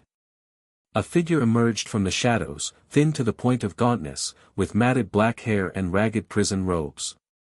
Despite his haggard appearance, Sirius Black moved with a predator's silent grace, his sunken eyes immediately finding Harry's. Lupin and Ron raised their wands defensively, but Harry stepped forward, the sovereign magic rising within him, not in threat but in recognition. "Sirius Black," he acknowledged formally. The escaped prisoner dropped to one knee, head bowed. "My liege," he rasped, voice rough from disuse. "The last time I held you, you were small enough to fit in my arms. Now you stand before me as king." "Not king yet," Harry corrected, though the ancestral voice within accepted the title as rightfully his. "Rise and explain yourself. You requested this audience to discuss my parents' deaths and my heritage. Speak plainly." Black rose unsteadily, his gaunt face filled with a complex mixture of grief, hope, and fierce determination. "I didn't betray James and Lily," he stated bluntly. "I couldn't have. The Protector's oath would have killed me had I even attempted it." "Then explain why everyone believes you did," Harry challenged. "Because I suggested the change in Secret Keeper," Black admitted, anguish evident in his voice. "I convinced James to use Peter Pettigrew instead of me, thought it would be the perfect bluff. Voldemort would come after me while the real secret remained with Peter." His hands clenched into fists. "I didn't know Peter had already turned traitor." "Pettigrew?" Lupin interjected, disbelief clear in his voice. "Peter was the secret keeper. And Voldemort's spy within the Order," Black confirmed bitterly. "When I realized what had happened after James and Lily died, I went after him. Cornered him in a Muggle street. But the rat was cleverer than I gave him credit for, screamed that I betrayed Lily and James, cut off his own finger, blew the street apart, and escaped into the sewers in his animagus form." "Animagus?" Hermione questioned. "Pettigrew was registered." "None of us were registered," Black admitted. "James, Peter, and I became animagi during school to help Remus with his monthly problem." Lupin paled visibly. "Sirius, that's not, they know, Moony," Black interrupted. "Or at least, Harry does. The sovereign magic would have shown him the truth about his father's closest friends. Harry nodded, another piece of ancestral memory clicking into place. A stag, a dog, a rat, and a wolf. The marauders. James was the stag, prongs, Black confirmed, a ghost of a smile touching his hollow features. I'm the dog, Padfoot. And Pettigrew. Wormtail. A rat in every sense. Ron had gone very still during this exchange, his face draining of color. A rat missing a toe, he said quietly. A rat that's lived for 12 years when garden rats only live 3 or 4. Black's head snapped toward him, sudden intensity in his gaunt features. What did you say? Scabbers, Ron explained, growing more agitated. My rat. I've had him for 3 years, but he was Percy's before that. We've had him in the family for 12 years. And he's missing a front toe on his right paw. Where is he now? Black demanded, taking a step forward before visibly restraining himself. In the dormitory, Ron replied. He's been hiding a lot lately, ever since we got back from Egypt. Barely comes out of my trunk. Because he knows I'm here, Black growled. He knows I've escaped and why. He knows I'm hunting him. Harry studied Black intently, the sovereign magic providing clarity beyond ordinary perception. He could sense no deception in the man, only raw honesty and a burning need for justice. You escaped Azkaban to find Pettigrew, he concluded. Not to harm me. I escaped because of you, Black corrected. I saw Pettigrew in a newspaper photo with the Weasley family, perched on your friend's shoulder at Hogwarts. Realized he was perfectly positioned to strike if his master ever returned to power. His haunted eyes locked with Harry's. I am still bound by my oath, Your Highness. Still sworn to protect the royal blood. I couldn't stay imprisoned while you remained in danger. The oath, Daphne interjected. You took the traditional protector's vow to the royal line. When Harry was born, Black confirmed. James revealed his heritage to me then, not the full truth, he didn't know it himself, but enough. He knew the Potter line carried special magic, ancient responsibilities. Asked me to swear protection not just as godfather but as knight to sovereign. Harry felt the truth of these words resonating with his awakened magic. Another piece of the puzzle fell into place. Black's miraculous escape from Azkaban, previously attributed to dark magic, suddenly made sense. The Protector's oath would have strengthened him against the Dementor's influence, provided magical reserves no ordinary wizard could access. I believe you, Harry said finally. But belief isn't proof, and your word alone won't convince the Ministry or the wider wizarding world. I don't care about convincing them, Black replied fiercely. I care about keeping you safe. And that means removing the threat Pettigrew represents. No, Harry said, his tone carrying the weight of command. We will do this properly. Evidence, testimony, formal process. I won't have my godfather hunted as a criminal any longer, nor will I permit extrajudicial vengeance, no matter how deserved. Black looked as if he might argue, then subsided, a hint of pride glinting through his haggard appearance. As you command, Your Highness. Though I warn you, the Ministry has no interest in justice where I'm concerned. Too much political capital invested in my guilt. The Ministry isn't the only authority in magical Britain, Daphne pointed out. The ancient houses still recognize traditional forms of magical justice. A trial by covenant would be binding even by modern legal standards. What's a trial by covenant? Hermione asked. A ritual judgment invoking old magic, Daphne explained. The accused and accusers present their cases before representatives of the ancient houses, with magic itself as final arbiter. False testimony causes immediate magical backlash against the speaker. The sovereign presides as neutral authority.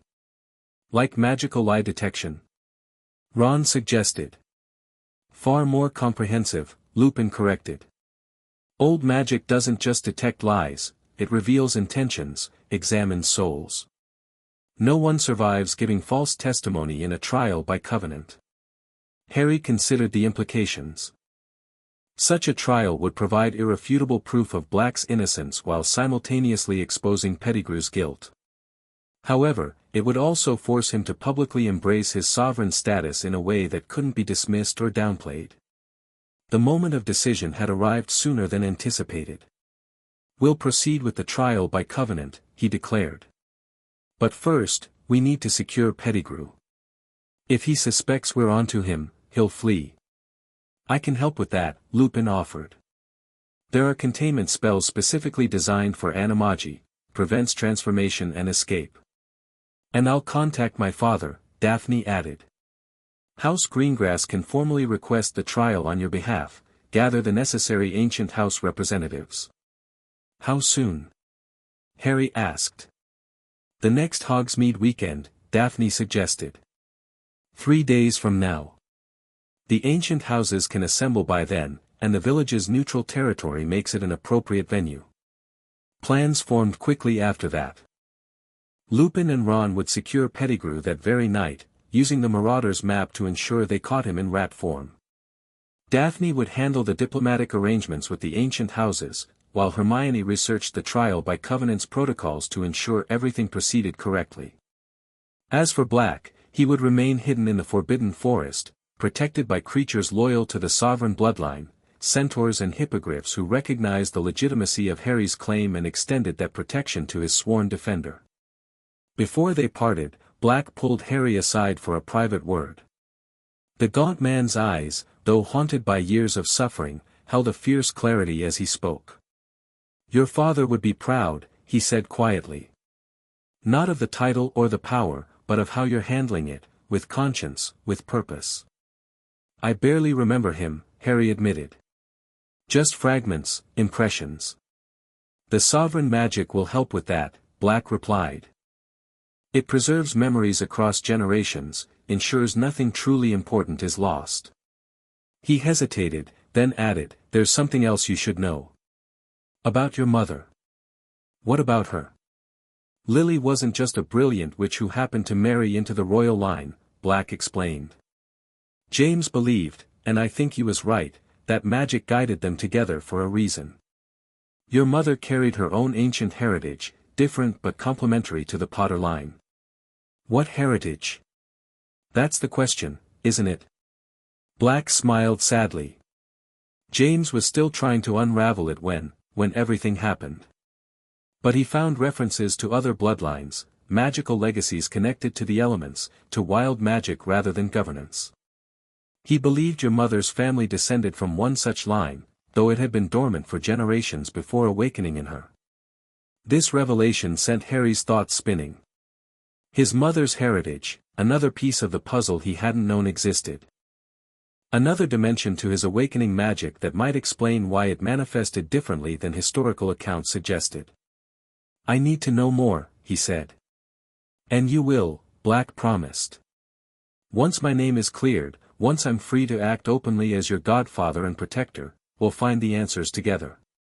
The Black family library contains references to all the ancient magical lineages, including those connected to elemental magic. Their conversation concluded shortly thereafter, with plans to reconnect before the trial by covenant. As Harry and his friends made their way back through the royal passage toward Gryffindor Tower, he felt a sense of momentum building, events accelerating toward a confrontation that would force magical Britain to acknowledge truths it had spent centuries denying. 3 days until the Hogsmeade weekend. 3 days to prepare for a ritual that would either establish his legitimacy beyond question or expose him as a pretender before the ancient houses of magical Britain. The sovereign magic thrummed beneath his skin, neither anxious nor triumphant but simply, ready. Whatever came next, Harry Potter would meet it not just as the boy who lived, but as heir to a magical legacy that predated Hogwarts itself, and perhaps, if Sirius was right, as inheritor of not one ancient bloodline but two.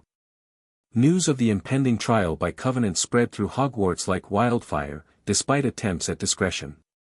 By Friday morning, the entire school buzzed with speculation about the ancient ritual that hadn't been performed in living memory. The Daily Prophet ran a front-page article questioning the legality of obsolete magical practices being revived without ministry oversight, while privately, representatives from ancient houses began arriving in Hogsmeade, preparing for their role as witnesses and judges. Dumbledore, when informed of the plan, neither endorsed nor opposed it directly. The sovereign magic follows its own imperatives, Harry, he had said, blue eyes contemplative behind half-moon spectacles. I merely caution you to consider all potential consequences before proceeding. The ministry's response proved less measured. A formal delegation arrived Friday afternoon, led by Cornelius Fudge himself, demanding the immediate cessation of preparations for unauthorized magical rituals and threatening sanctions against any who participated. Their attempts to impose ministry authority, however, met an unexpected obstacle. The ancient houses had invoked rights guaranteed in the original Wisingamot Charter, predating the ministry's formation. Legal deadlock ensued, with ministry officials arguing modern supremacy while ancient house representatives cited founding documents that had never been officially superseded. Throughout the diplomatic chaos, Harry maintained a careful distance, focusing instead on the most critical element of the entire plan, securing Pettigrew. The rat had indeed been captured, though not without difficulty. Lupin's containment spell had worked perfectly, but only after a frantic chase through Gryffindor Tower that resulted in several overturned beds, a bitten finger for Neville, who had unexpectedly assisted in the capture, and a damaged trunk for Seamus. The transformed Pettigrew now resided in a specially warded cage in Lupin's office, under constant guard by Sirius in his animagus form, a large black dog that most students assumed was a new Dada teaching tool. On Saturday morning, Harry woke before dawn, his mind clear despite the momentous day ahead.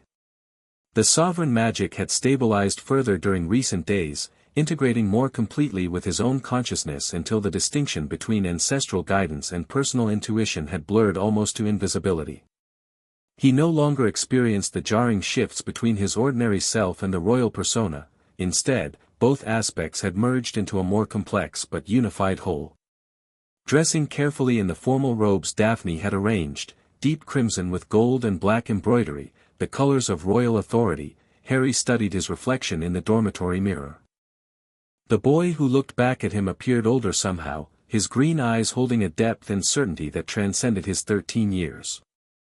The lightning scar remained, but it no longer seemed to define him, merely one chapter in a longer story.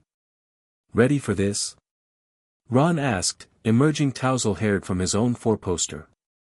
Unlike most mornings, he appeared fully alert despite the early hour, the importance of the day overriding his usual sluggishness.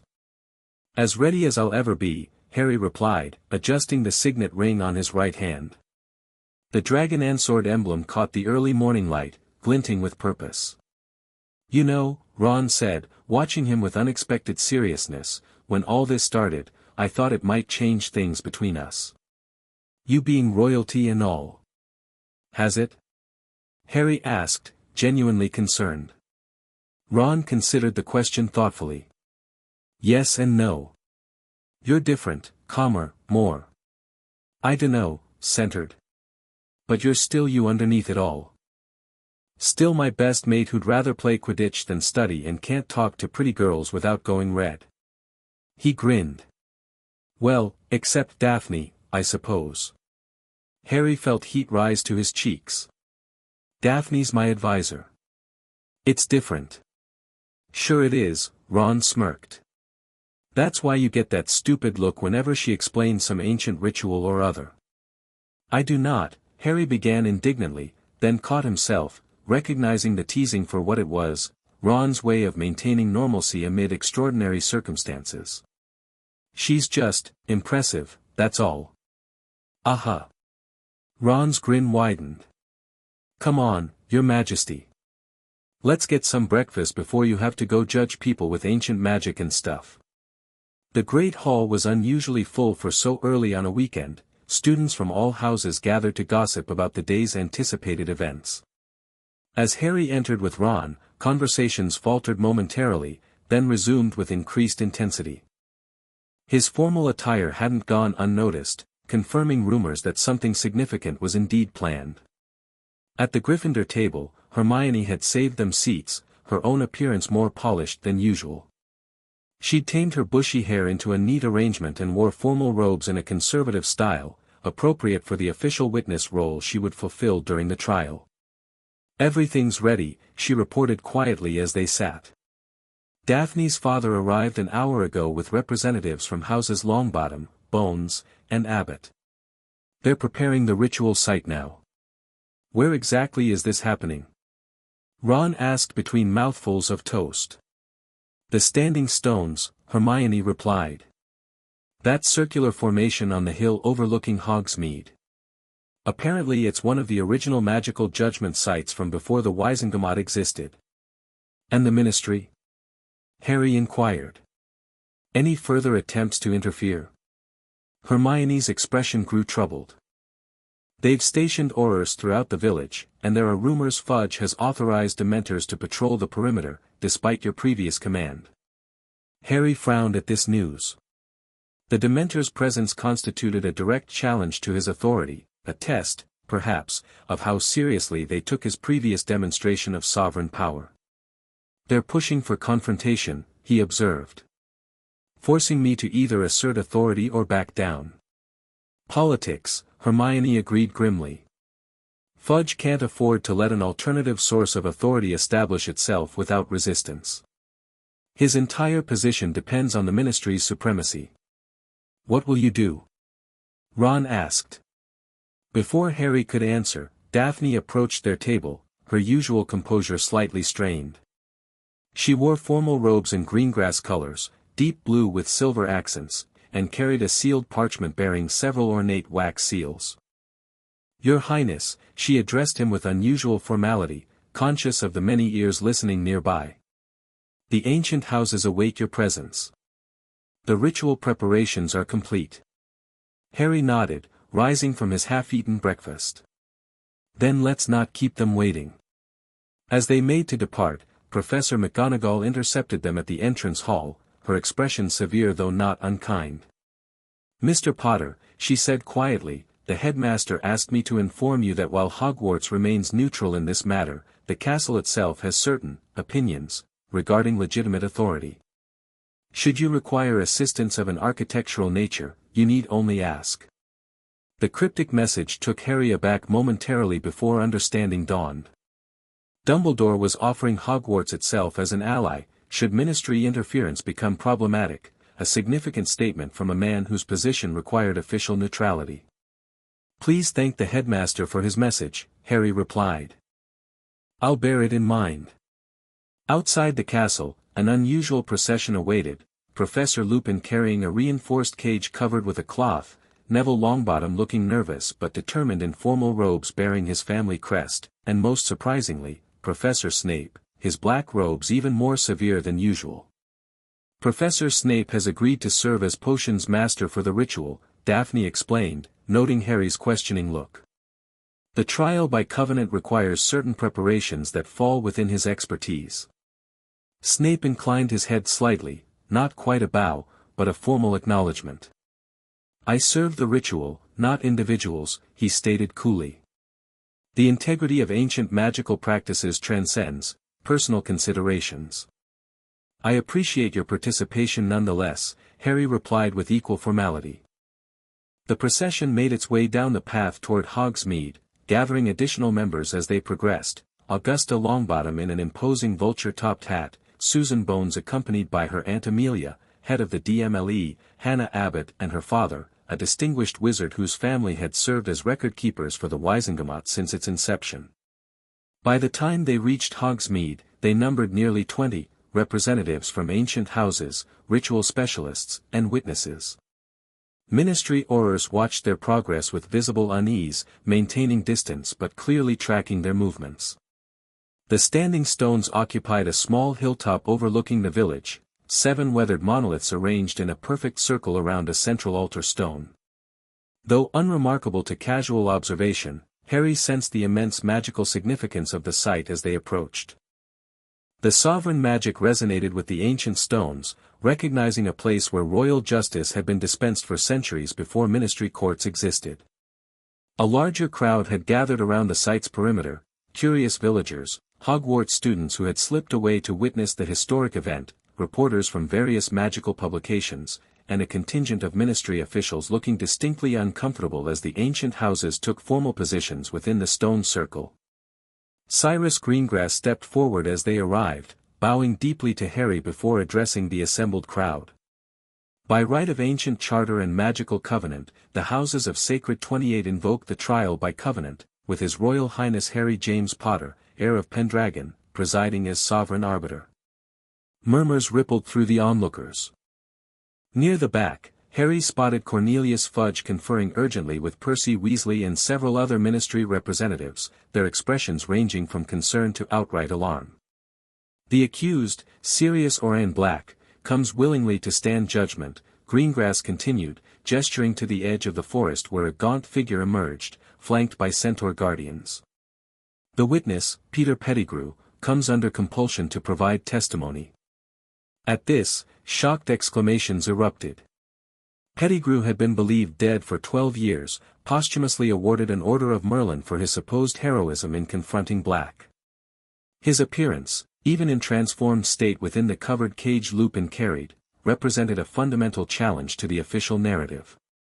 Fudge pushed forward through the crowd, his lime green bowler hat askew with agitation. "This is outrageous. Unauthorized magical rituals, harboring a known fugitive, claims of a dead hero being alive, the ministry will not recognize these proceedings." Harry stepped forward, the sovereign magic rising within him like a tide. When he spoke, his voice carried effortlessly across the hilltop, resonant with authority that silenced even Fudge's blustering. "The ministry need not recognize what magic itself has already acknowledged," he stated calmly. "This trial proceeds under authorities that predate your office, Minister. You may witness as is your right, but you may not interfere with sacred proceedings." As if in confirmation, the standing stones began to glow with a soft blue light, responding to the sovereign's declared intent. The ancestral magic recognized this place, these protocols, this purpose, judgment untainted by political consideration or personal bias. "This is sedition." Fudge sputtered, though his objection lacked conviction as the ancient magic manifested visibly around them. "Magical Britain has established courts, proper procedures, which failed to provide even basic justice 12 years ago," Harry interrupted, his tone even but unyielding. "No trial. No testimony under veritaserum. No examination of wands or memories. Just convenient assumptions that supported the ministry's preferred narrative." Fudge's face reddened, but before he could respond, Amelia Bones stepped forward from the circle of ancient house representatives. As head of the Department of Magical Law Enforcement, she declared in a carrying voice, "I acknowledge that procedural irregularities occurred during the period following you-know-who's fall. While I cannot officially sanction this trial by covenant in my ministry capacity, neither will I oppose a process that may reveal truth where conventional methods failed." This diplomatic middle ground silenced Fudge temporarily. Amelia Bones's reputation for integrity was unimpeachable, her position too senior to dismiss. With a final glare at Harry, the minister retreated to the perimeter, though his expression promised future consequences. With the immediate opposition neutralized, the trial preparations continued. The ancient house representatives took positions at specific points around the circle, each standing before one of the monoliths. Snape moved to the central altar stone, methodically arranging vials and implements for the ritual aspects. "The trial by covenant recognizes 3 parties," Cyrus Greengrass explained, now addressing the entire assembly as master of ceremonies. "The accused, who submits to judgment. The witness, whose testimony forms the basis of examination. And the sovereign, who ensures magical impartiality." Black was led to one side of the central altar, his gaunt appearance drawing pitying murmurs from some onlookers, suspicious glares from others. Despite 12 years in Azkaban and weeks living rough as a fugitive, he stood straight-backed and dignified, meeting the crowd stares without flinching. Lupin placed the covered cage on the opposite side of the altar. With deliberate movements, Snape approached it, a crystal vial of clear liquid in hand. "The witness will be restored to human form," Greengrass announced. The forced revealment potion negates Animagus transformation and prevents reversion for 1 hour. Snape removed the cloth covering, revealing a fat grey rat frantically scrabbling at the cage bars. With precise movements, he administered 3 drops of the potion through the cage's specialized feeding tube. The effect was immediate and dramatic. The rat contorted, its form stretching and warping until a balding, round-faced man crouched in the now broken cage, his watery eyes darting frantically around the circle. Gasps and exclamations rose from the crowd. Peter Pettigrew, unmistakably alive, unmistakably the man whose Order of Merlin first-class portrait hung in the ministry atrium, cowered before them, his right hand missing the same finger found severed at the scene of the explosion 12 years ago. Impossible! Fudge exclaimed from the perimeter. Evidently not, Amelia Bones replied dryly. Pettigrew scrambled to his feet, expression cycling rapidly between terror and calculation. Harry, he stammered, eyes fixing on Harry with desperate intensity. James's boy. Thank Merlin you're safe. This monster, he pointed a trembling finger at Black, has been trying to kill me for years. I've been hiding, living as a pet to stay close, to protect you. Silence, Harry commanded, the sovereign magic investing the word with compelling force. You will speak only when questioned, and you will speak truth or face magical consequence. Pettigrew's mouth closed with an audible snap, his eyes widening as the magic took hold. The blue glow from the standing stones intensified, creating a dome of light that enclosed the entire ritual area, a boundary between ordinary reality and the sacred space of judgment. The trial by covenant now commences, Greengrass declared formally. Let the accused state his claim. Sirius Black stepped forward, his voice rough but steady. I, Sirius Orion Black, stand accused of betraying James and Lily Potter to the Dark Lord Voldemort, resulting in their deaths. I stand accused of murdering Peter Pettigrew and 12 Muggle bystanders. I declare before magic itself that I am innocent of these crimes. I further declare that Peter Pettigrew committed the betrayal for which I was blamed, faked his own death, and murdered those Muggles to cover his escape. As Black spoke, strands of silver light emerged from the central altar, wrapping around him like living threads. The magic was testing his words, examining the truth behind them. Had there been deception in his statement, the threads would have constricted painfully. Instead, they merely glowed brighter, confirming his sincerity. Let the witness respond, Greengrass directed. Pettigrew twisted his hands nervously, eyes darting for escape routes that didn't exist within the magical dome. When he spoke, his voice was high and reedy with fear. He's lying. Sirius was the secret keeper. Everyone knew that. He betrayed James and Lily, then came after me when I confronted him. I had to fake my death to escape him. The silver threads appeared around Pettigrew as well, but unlike with Black, they immediately tightened, burning brightly where they touched his skin.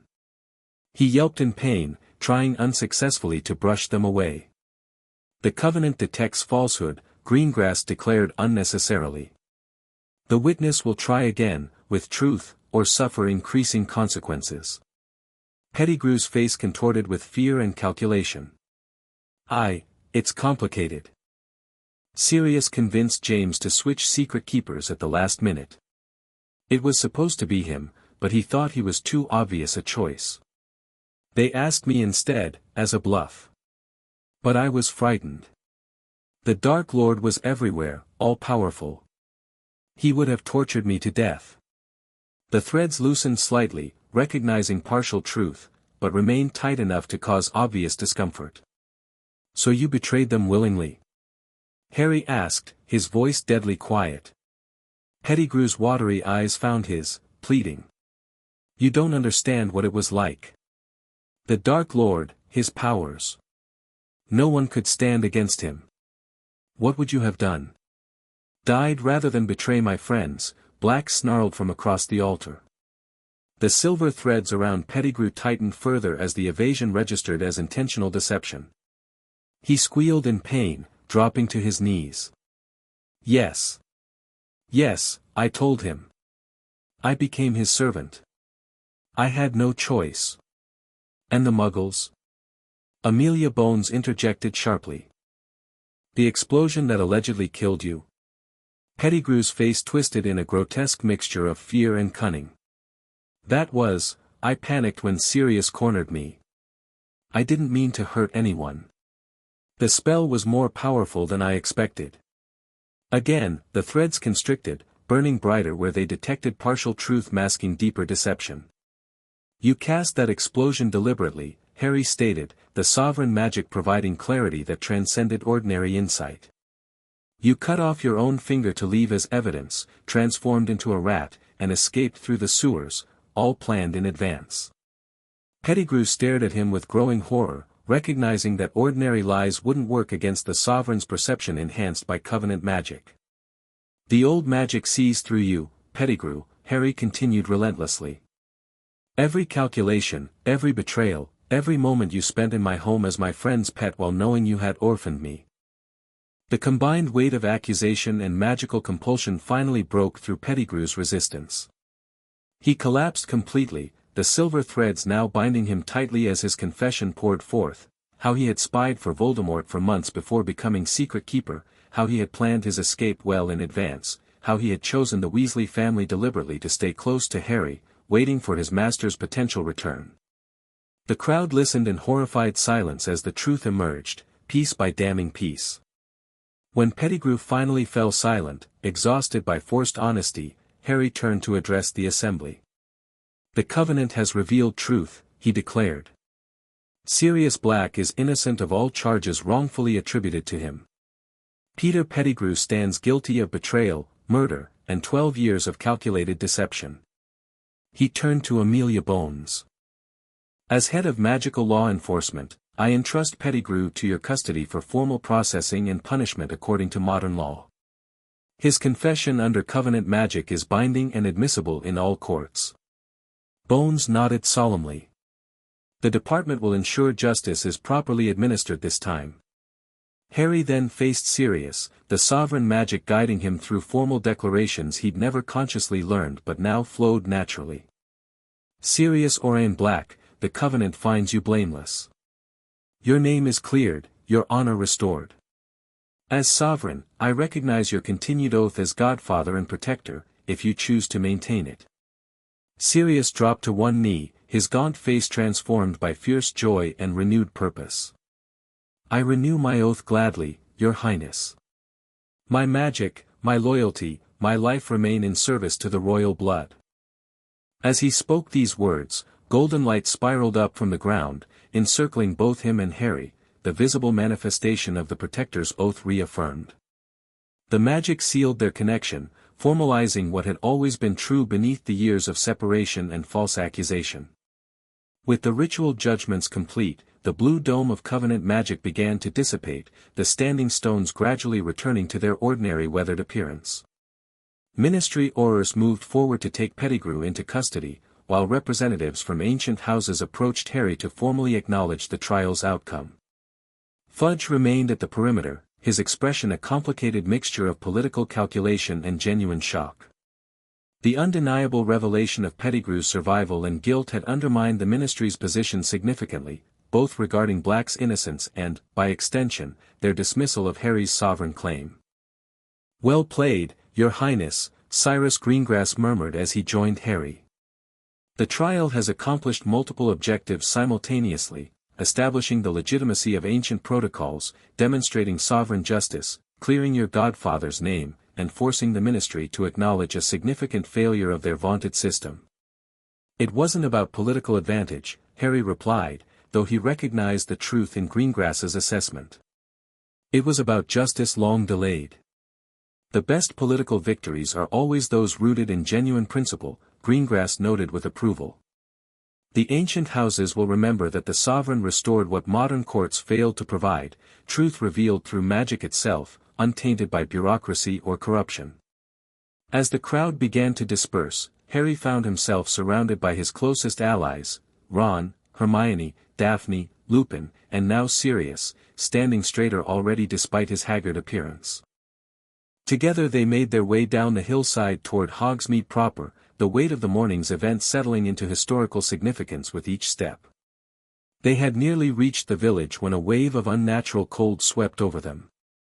Dark shapes emerged from the forest edge, dozens of dementors gliding forward in clear violation of Harry's previous command. Their hooded forms converged from multiple directions, moving with purposeful coordination that suggested direct ministry control. Fudge's last play, Sirius growled, drawing his borrowed wand. Can't challenge the trial's outcome, so he's making a show of force instead. The dementors encircled their group, close enough that frost formed on the ground beneath them but maintaining just enough distance to suggest restraint rather than immediate attack. A demonstration rather than an assault, testing the limits of Harry's authority in the aftermath of his public triumph. Harry felt the sovereign magic surge in response to the challenge, but controlled it, letting it build rather than releasing it immediately. This confrontation required more than raw power, it demanded the establishment of permanent boundaries. He stepped forward, removing his glove to reveal the signet ring glowing with golden light. When he spoke, his voice carried the weight of centuries, of oaths sworn and covenants made long before the ministry existed. You were bound to the crown before you served the ministry, he reminded the dementors, addressing them as sentient entities rather than mindless creatures. Your presence at Azkaban was permitted by royal decree, not bureaucratic authority. Your allegiance was redirected, not transferred. The dementors hesitated, their hooded faces turning toward each other in silent communication. The cold intensified briefly, then began to recede as the creatures appeared to consider his words. I do not forbid your service to the ministry in appropriate capacities, Harry continued, striking the careful balance between assertion and accommodation that the sovereign magic suggested. But you will not be used as weapons against the crown or its representatives. You will not approach Hogwarts, Hogsmeade, or any place where I have granted protection. These boundaries are not negotiable. For a tense moment, it seemed the dementors might reject these terms. Then, one by one, they sank into the same bow Harry had commanded on the train, formal acknowledgement of superior authority. The gesture spread through their ranks like a wave, until all had rendered the same obeisance. Return to your assigned posts, Harry commanded. Remember your true covenant. The dementors rose and dispersed, gliding away toward the distant boundaries where ministry officials had originally stationed them. Their departure left behind a lingering chill that gradually yielded to the autumn sunshine. That, Lupin observed quietly, will not improve your relationship with Minister Fudge. Probably not, Harry agreed. But it establishes necessary boundaries. The ministry needs to understand that certain magical entities answer to authorities older than their regulations. They'll adapt, Daphne predicted. Politicians always do when confronted with immovable realities. Fudge will find a way to present this as a collaborative arrangement rather than a limitation of his authority. Speaking of adaptation, Sirius interjected, what happens now? With my name cleared, I can finally fulfill my responsibilities as your godfather properly. But there's still the matter of Voldemort's potential return, the questions about your mother's heritage, and whatever ancient threat you mentioned in your letters. Harry considered the complex path ahead. The trial by covenant had resolved one critical issue, but many others remained: political negotiations with the ministry, deepening understanding of his awakened magic, preparations for whatever threat the ancestral warnings referred to as Mordred's shadow. Yet for the first time since his magical awakening, he felt genuinely prepared to face these challenges, not alone, but surrounded by loyal allies who brought complementary strengths to his cause. Sirius with his fierce protectiveness and knowledge of dark magic. Lupin with his scholarly expertise and connection to Harry's parents. Daphne with her understanding of ancient protocols and political nuance. Ron and Hermione with their unwavering friendship and practical support. Together, they represented the beginnings of what the ancestral memory called a royal court, not mere advisors but a balanced council of perspectives that prevented the sovereign from becoming isolated in power or perspective. Now, Harry replied with quiet confidence, we build something that hasn't existed in centuries, a bridge between ancient magic and modern governance, between sovereign authority and ministerial administration.